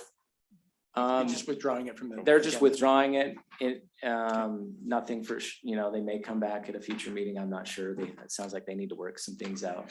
Okay, so let the record reflect that the developer pulled their application. And we will move on. We don't need a motion for that. All right, that takes us right to item C, roundabout landscaping. I think this has been pushed off the last couple of meetings, Shane, so have at it. Yeah, and we really didn't think anybody would have an issue with this, but it's good for us to have your blessing. So we had this plan put together. Essentially, it's an update to what's there. All of the trees that are there and are in good shape. There might be one exception where it's too close to another tree and it's starting to impact growth, where something could be thinned out, but most of the trees would be left there. Pretty much all of the bushes would come out and all the ground cover, and this new plan for bushes would be installed. And then there's areas of kind of a rockscape there, as shown on this plan, instead of the ground cover that is currently there. And I mean, right now you can see wheat fabric, and there's, as we walked through it with Lon when we started this process, there's some things that probably weren't done the way they should have been. And anyway, it's served its purpose. It's got a little bit of age on it and probably time for an update. So part of the update that's not shown on here would be, we did have landscape lighting in there. It's lived its life and it's broken and not operational anymore. So we'd propose an upgrade of that also. So when we get bids on this, we would have that included. There are options on that lighting. It can be just the single color, or there's a system that you could change it, for different times of the year or whatever, if you wanted to do that. We still plan for the kind of the holiday season lighting. In Which fact, looks it'll probably spectacular. start going in next week. Yeah. So anyway, we think it's a nice plan. I don't know, we haven't really gotten down to the details of the sign, and you can comment if you want a sign there or not. So at our 3 roads coming into town, there's not like a lot of area to do a really nice kind of a monument sign. And I know it's been talked about at different times over the last, 15, 20 years. Yeah. It's something I've been thinking more about too. It would be nice to have something right at our city boundaries. But in most of those places, we have like 5 feet of width. And it makes it kind of tight to do something. So think about that too, along with this. But if we want a sign here, it's not the entrance to the town, but it's kind of a focal point and we could put a sign in the roundabout. So does it have to say City Hall 20 North Main? I think she just took that, no, it would not. Okay, that would I be was like, off. why do we have that? Probably should have just blanked just that put- out, but You know, No, Longmont's address. I think she just took a picture of the sign out here and then just kind of So amended. Could it say you just entered Alpine 3/4 of a mile ago? Yeah, we could say something like, Are you going out so far? Yeah. so. what, did you have a thought on which road this would face, the sign? Because there's one. My thought was coming, as you're coming in from the south, so northbound would see the sign. Yeah, but I mean, Canyon Crest versus Yeah, he's Alpine. talking about Alpine Alpine Highway. Highway, yeah. I guess you could do it on two. but then- If we do a sign, I'd prefer to see stone pillars or something. Yeah, Not brick, I agree. Something that blends the landscape. And I wouldn't mind if it was similar to what we have out in front. We had some stone incorporated with rustic metals that would keep that flavor. I think it'd be nice to have some continuity with Yeah. our signage. It is cool, but visibility is kind of an issue with that sign. could I be. feel like, Yeah. Could blend I in too love much. it. It looks great. But I feel like when they're coming in, I want them to see, you know. I don't Yeah, know. that's a good point. You can put backing on it, especially in one direction like that. That's true. It will bring it out. Mhm. Yeah. It's when you don't have the backing, you see through it, that tends to not shine. I'm sure signage people could come up with some ideas. Yeah, and with our kind of rustic sign, the reason that there's a gap between the kind of rusted part and the stainless steel part is so that the rust doesn't, if it was right together, you'd have the staining when it rains and things. But, yeah, I hear what you're saying. about And larger letters might be a little better. but, Yeah, for sure. And that part's easy to do. And I think the part that's hard to read is the city hall and the address. The kind of city logo is, I think, pretty recognizable. So, but we can work through those details.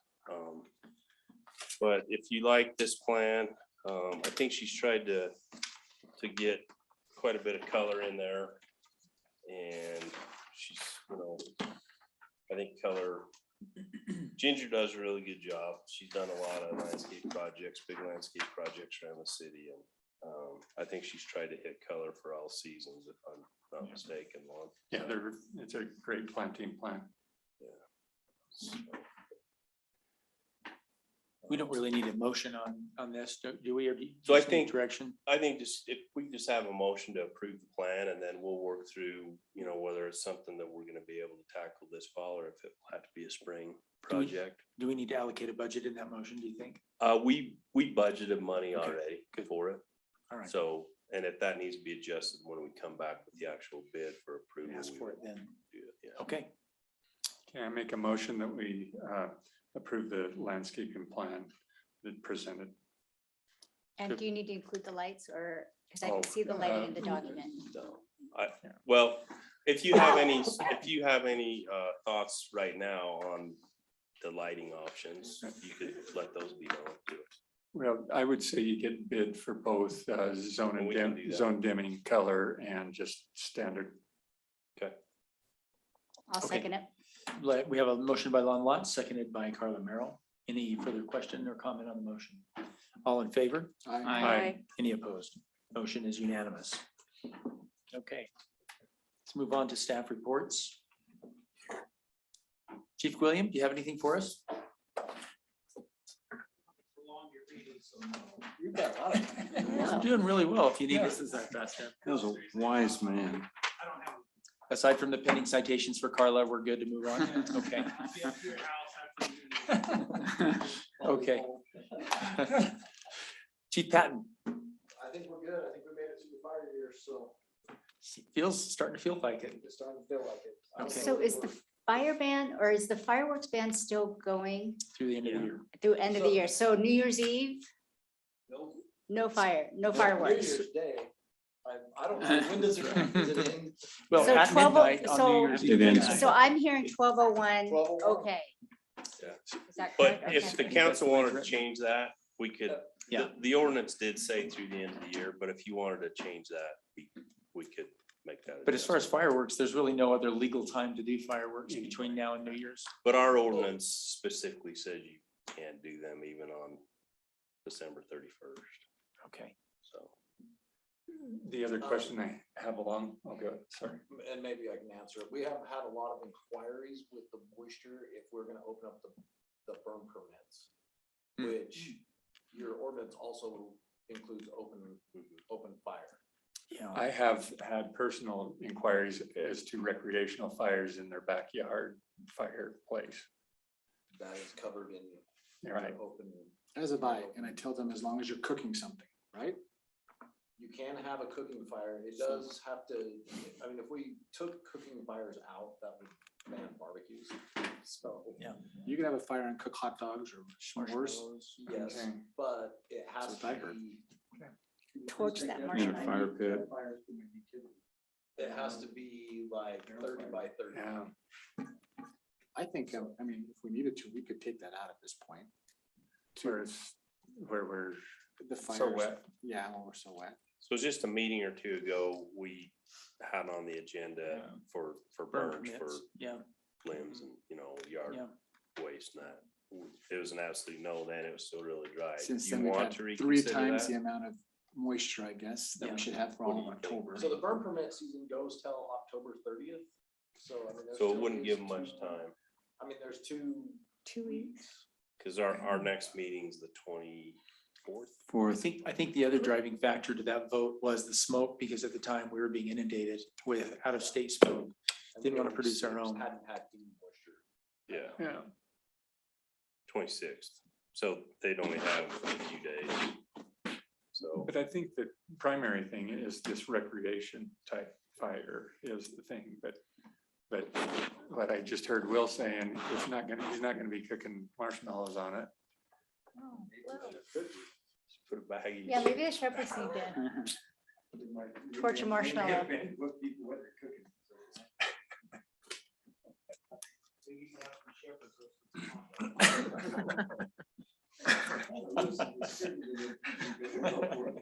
That's what it takes, that's what we're doing.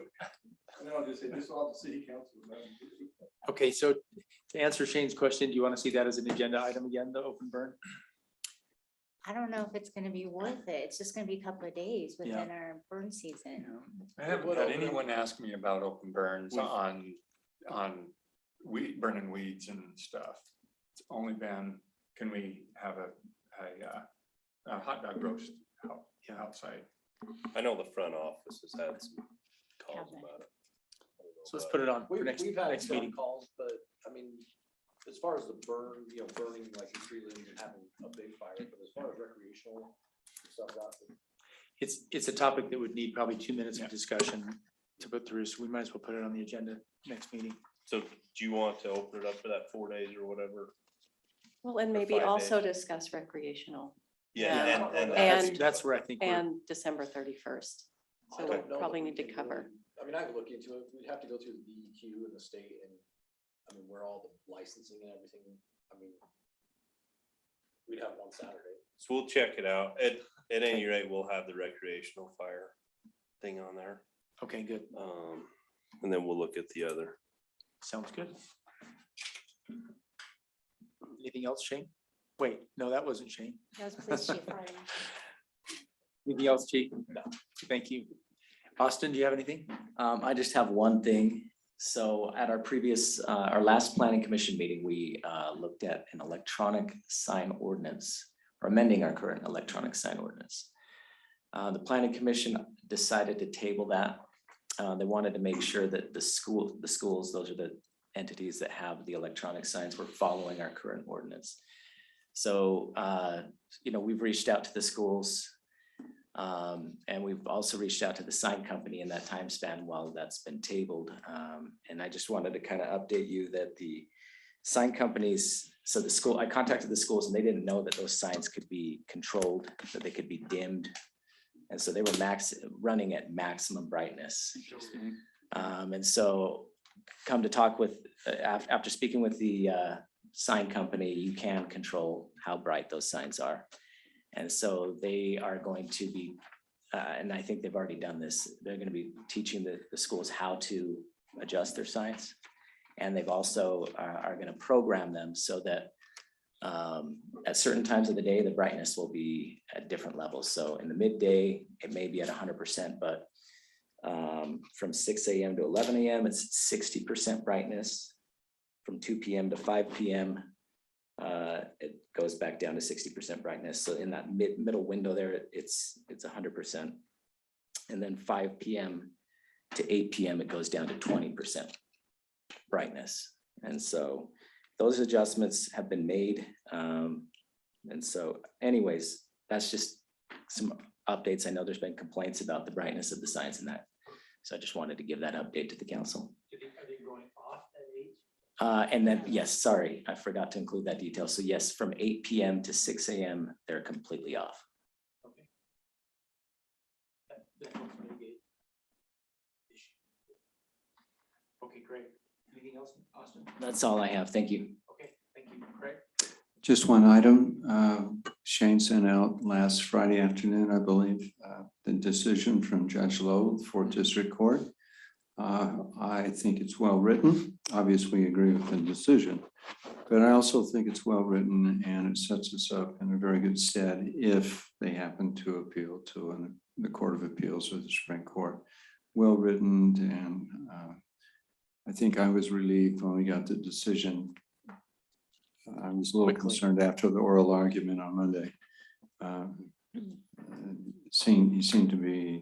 Judge seemed to be a little more disengaged with the argument of the appellants versus when Paxton made his argument. But I've got a copy here tonight.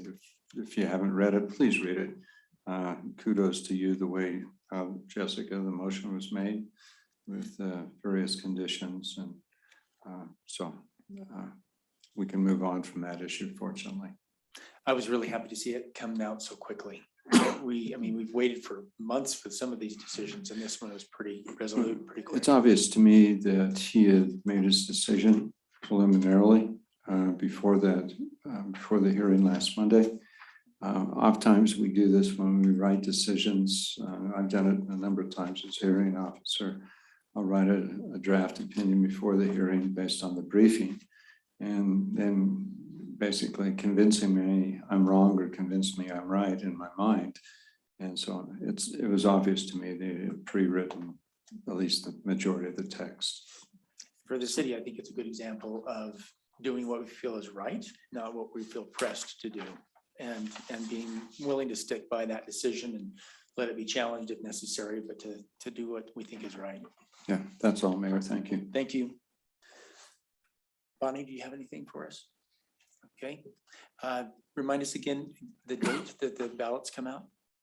Came out today. Oh, they did. I haven't checked They my should mail. have, they should have hit mailboxes sometime today. in the next 4 days. Okay. All right. Thank you.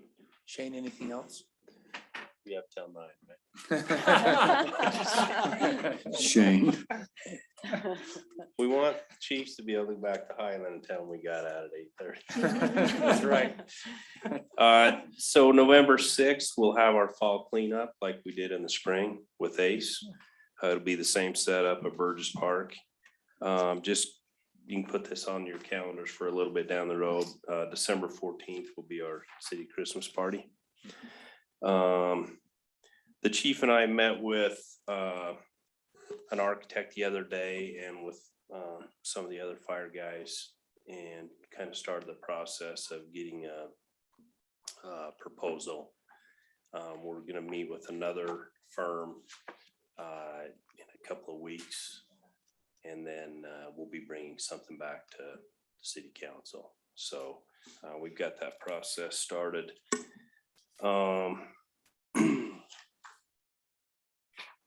We have never done this while I've been around, but well, maybe one time, long time ago, but we'd like to have like a city council retreat. It could be just here at a night, not a retreat like going to Hawaii. That'd be great, but.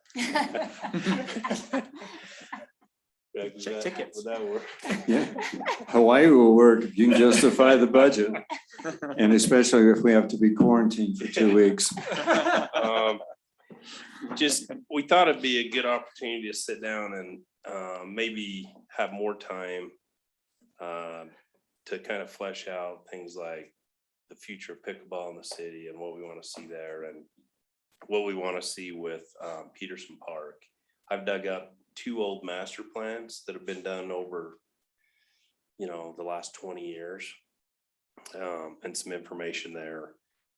You know, there's some people want the milk house down, some don't, and just going to some things like that. But I'd like to do it after the election so that we have the new people that could attend also. There were a couple other things that I wanted to just put in your mind that could be part of that.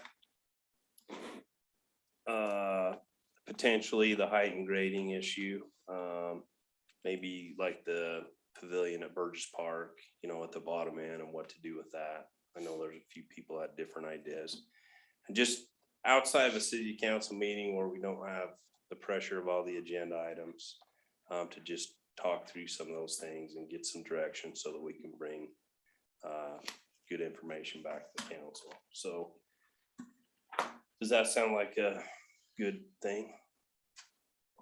What does that, yeah. I'll be home. What does it mean though, when you say retreat, how many hours, what? I mean, I'd love to have a couple hours on a night or a day or whenever. Do you think a During couple hours dinner is enough? time, during, Yeah, we'd provide have- dinner? Yeah. What does this look like, I guess is what I'm saying. I'm willing to do it for sure. So you're Seems like talking if you're about gonna- just an extended work session, right? Pretty much, yeah. Some cities, like if their entire council goes to like the league convention or something like that, they'll kind of break off and do a retreat. And maybe a lot of cities do it for discussion of budgets and things like that. A lot of times you're dedicating a day or 2 days to Mhm. that, though. I mean, a true retreat is something where you just lock everything else out and you're really Mhm. diving a deep dive into Yeah. some of the issues. Yep, I'd love to have like 2 or 3 hours and maybe we have another one or something if we don't get to everything, but just to, Maybe we just Get call some it an things figured out. offsite, but how do you do that with public we'd noticing? still advertise it as a Okay. meeting, but Okay. typically no one comes but the council and staff. So, but they Okay. could if they want to. Okay. Maybe you could outline each one of those points, how long we might talk about those and see if 2 hours is enough. Yeah, Or if, because we spend a lot of time speaking on some of these important issues and those are important issues. Yeah. Maybe designate a time frame on each. okay. item. We'll outline something and send something out and see if we can come up with a date to do that. So we've been talking with Comcast a little bit about the potential and what it would cost to serve some of our parks so we could, you know, have more options than we have now. The last time that Jed and I talked with them, I think it was last Friday, they're talking about doing a fairly major build out of the city. So that's the first time we've ever heard that from them. So funny enough, that might have been Thursday, because I think the next day I got an email from Utopia. Yeah, wanting I saw to- that.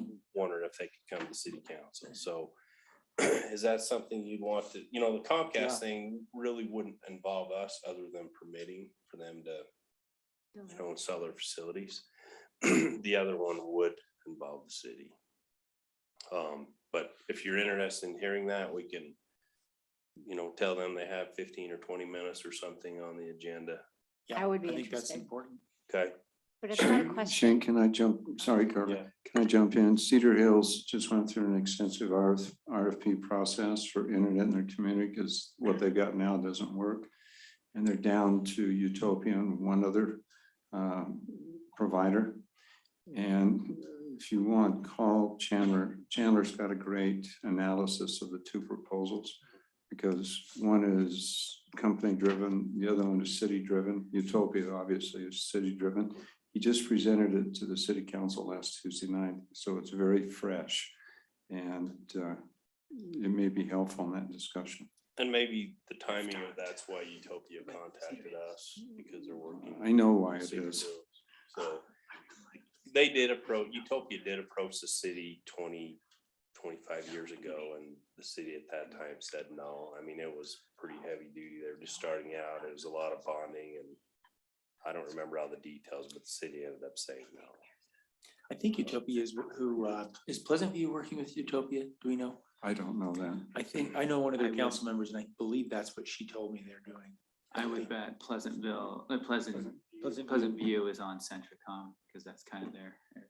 Oh, is that their, okay. Yes. I couldn't remember. Right. Headquarters, yeah. You know, Shane has indicated They're on. a couple decades ago, Utopia, when it was in its infancy, the cities had to pony up a ton of money through bonds. They have now flipped that. They're in a positive sense, so it's not quite as oppressive as it was in the initial, and they're actually making money. Yeah, I think a lot of cities were paying on bonds for 15 or so I years li- without getting any. I contend, well, until hell happened about 5-6 years ago, when the city manager of Midvale and West Valley and a couple other areas said, hey, we've been paying, we want service. And that forced Utopia to start building out. Perry City jumped in about 4 or 5 years ago. And now they're on Utopia, about 2/3 of their city.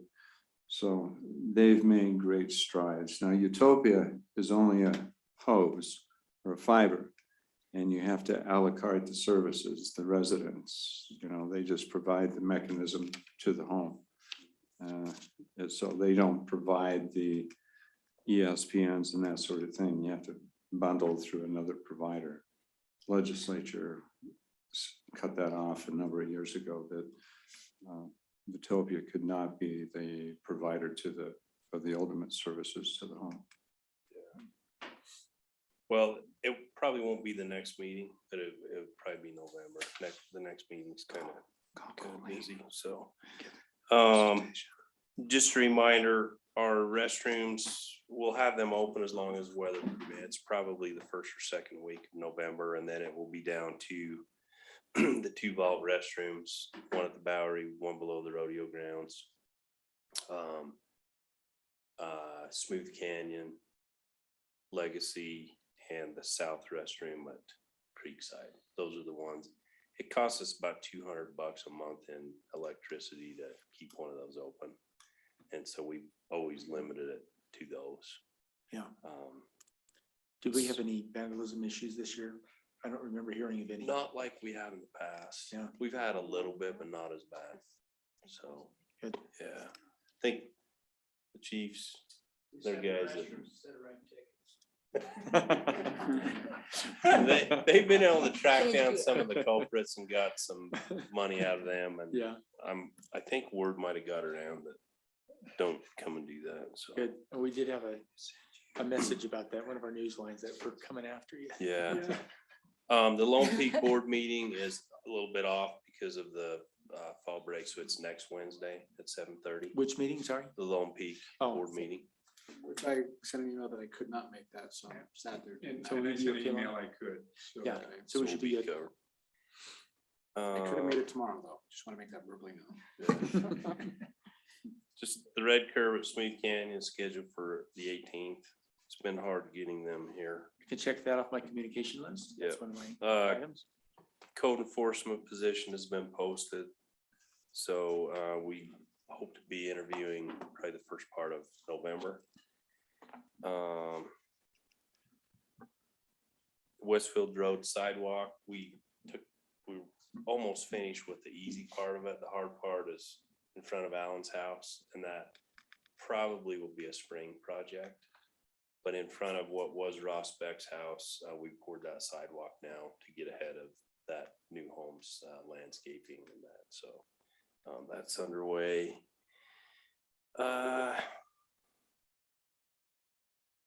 And then just our other projects, our overlays are complete other than the manhole, concrete rings. You'll see some orange cones and plates and things Yeah. in the roads for probably another this week and next week. So they're just working to elevate those manholes so they're even with the road, right? Yeah, we put them down a little bit because a lot of times the pavement will settle just a little and then the snow plows hit them and it throws the guy through the windshield. So, but the ones they've done look really good.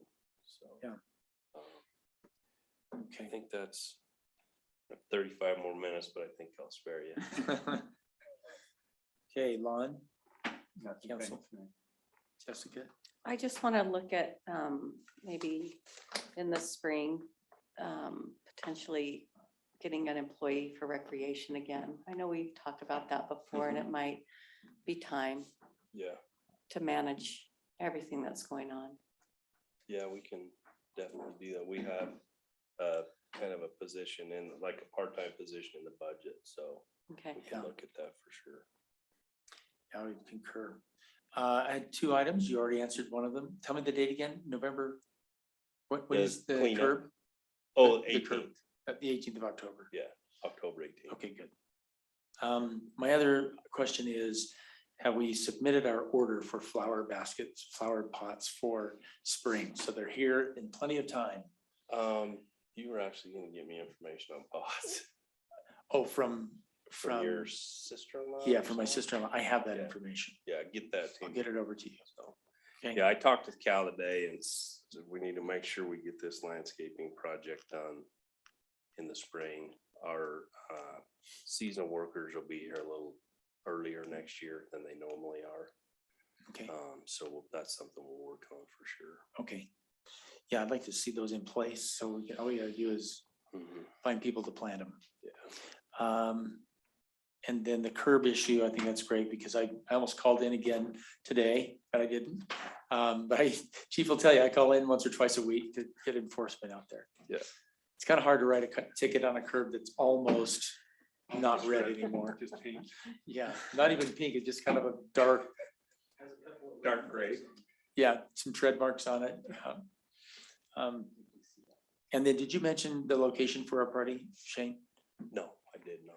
Is it? I believe Yeah, it was it's- Hawaii. it's- Oh, yeah, that's right. We did change it to that. Because we usually spend X amount of dollars every year and somebody on the city staff ends up putting a lot of work into it. Shane found that cost being relatively close, we can all go to Rodizio Grill and have a nice evening where nobody has to do any work, which I think is great. They close locally though. Pardon me? They close locally. Rodizio? It's in Provo. the Riverwoods. Oh, so we're going to that one. Yeah. Okay. Yep. So they're no longer over in American Fork. What time Okay. is that planned for? I believe it was 5:30. We either had to do 5:30 or 7:30, and 7:30 seemed a little late. So Okay. Carla? Yes, so the pack well, did they ask for an easement under the road to go, to pipe it through the where they did into the county, into their property up on KM8? So they did that before the plat was ever recorded. They recorded themselves an easement. Or Oh, they reserved did? themselves an easement, so, Okay. yeah. Under the road, okay, and then, so I assume that they did a change application to actually move that water up there, correct? So the change application that they would have to file is, I know that's what the water It's- district, but, they look at point of diversion okay, and then place of use and nature of use. So if they were to use that water up there, they would have to file a change application to convert irrigation rights to like probably a municipal right. But it's So one of you- those, okay, so, and then they could purchase other water and move through a change application to that well to serve.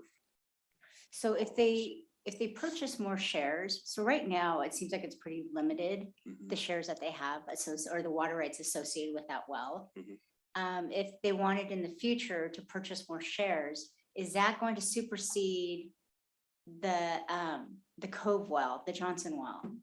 Because it's so close, and that's servicing what, 46% of the Cove, right? Yeah. And the that's their pack main well goal. is like less than 100 feet away from it. Yeah, And so I I know, was, so I know that the pack well was like, what, 1946, I think, so I'm sure that supersedes the Johnson well, but if there's additional shares purchased, right. that shouldn't supersede the Johnson well. would Yeah, it? so when the Cove applied, when they filed a change application to drill that well, that's now the Johnson property.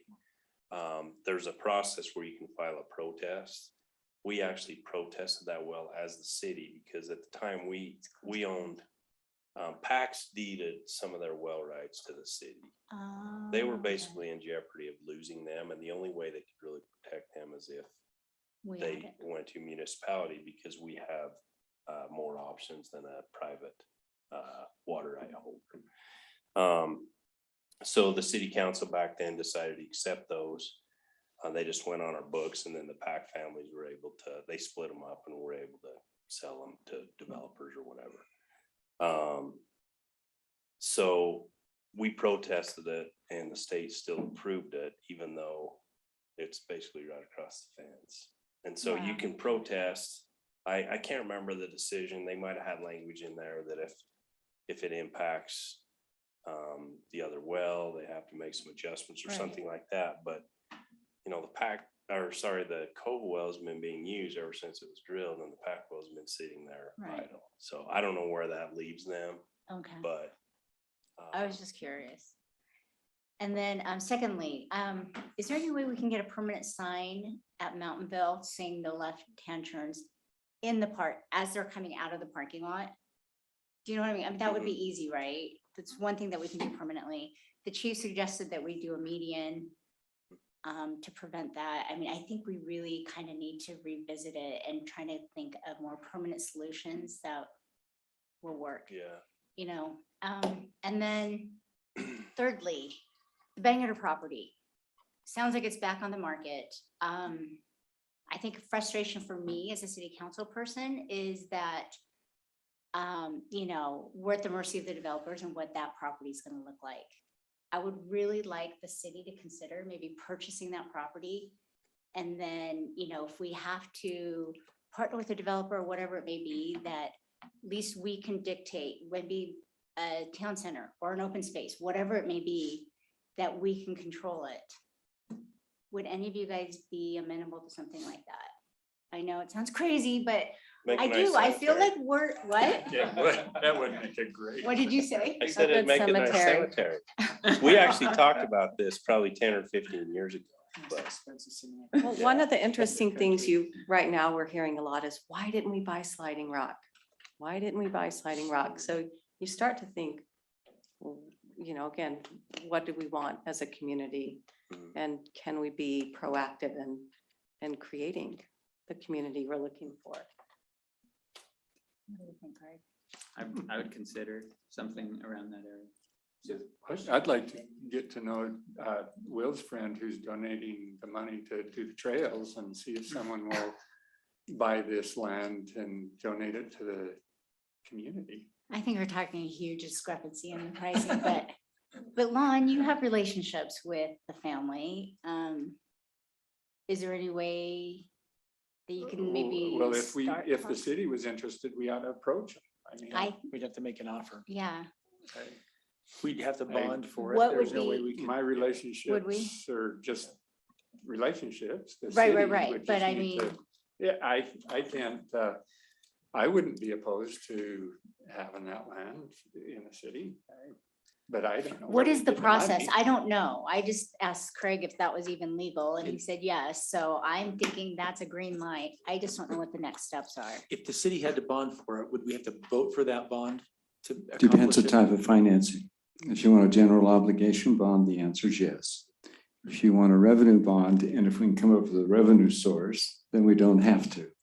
And there's also, if you look at Desert News last night, Inland Port Authority, just issued $150 million worth of bonds yesterday or the day before, sometime this week, under a new process that the legislature approved. I think it was in 2019, which gives another option.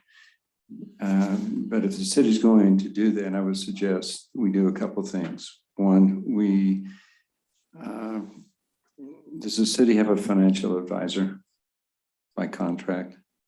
Zions Bank. Okay, so we can call Bronson or one of those guys and talk to them and have them come out and visit with you and give you some options.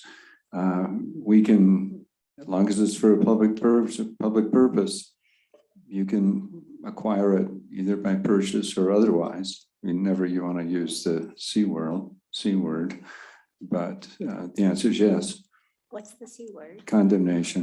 Oh. It's the word That is you an- never mentioned. It's kind of like Star Wars. I still get a note every year about the last condemnation we did. They both passed away. He did, because I got a note. Because I thought it was last spring. They probably passed away since then, yeah. Yeah. But yeah, both. So of you're them done. passed away off the hook. So the answer is yes, you can do it. A great model for this, to be honest with you, was I encourage you to go to the Holiday City Village Center, the intersection of 23rd East and 48 South. We created an RDA project area, and now you see what it is there. It's magnificent.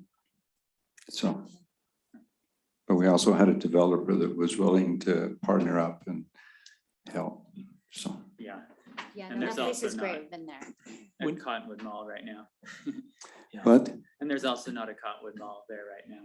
well, yeah, the Village Center was really not in competition with Cottonwood Mall. Cottonwood Mall had a whole different concept, and then General Growth basically went bankrupt on their retail side, and that became a real disaster, subject to a referendum and all that sort of thing. I think there's a lot of questions that I have about that, but it sounds like a really great idea to That's it. explore. You know, I mean, be, it's an option for us. I mean, how many times, even the plat that we just got for this proposed zone change, I just felt like it wasn't very creative.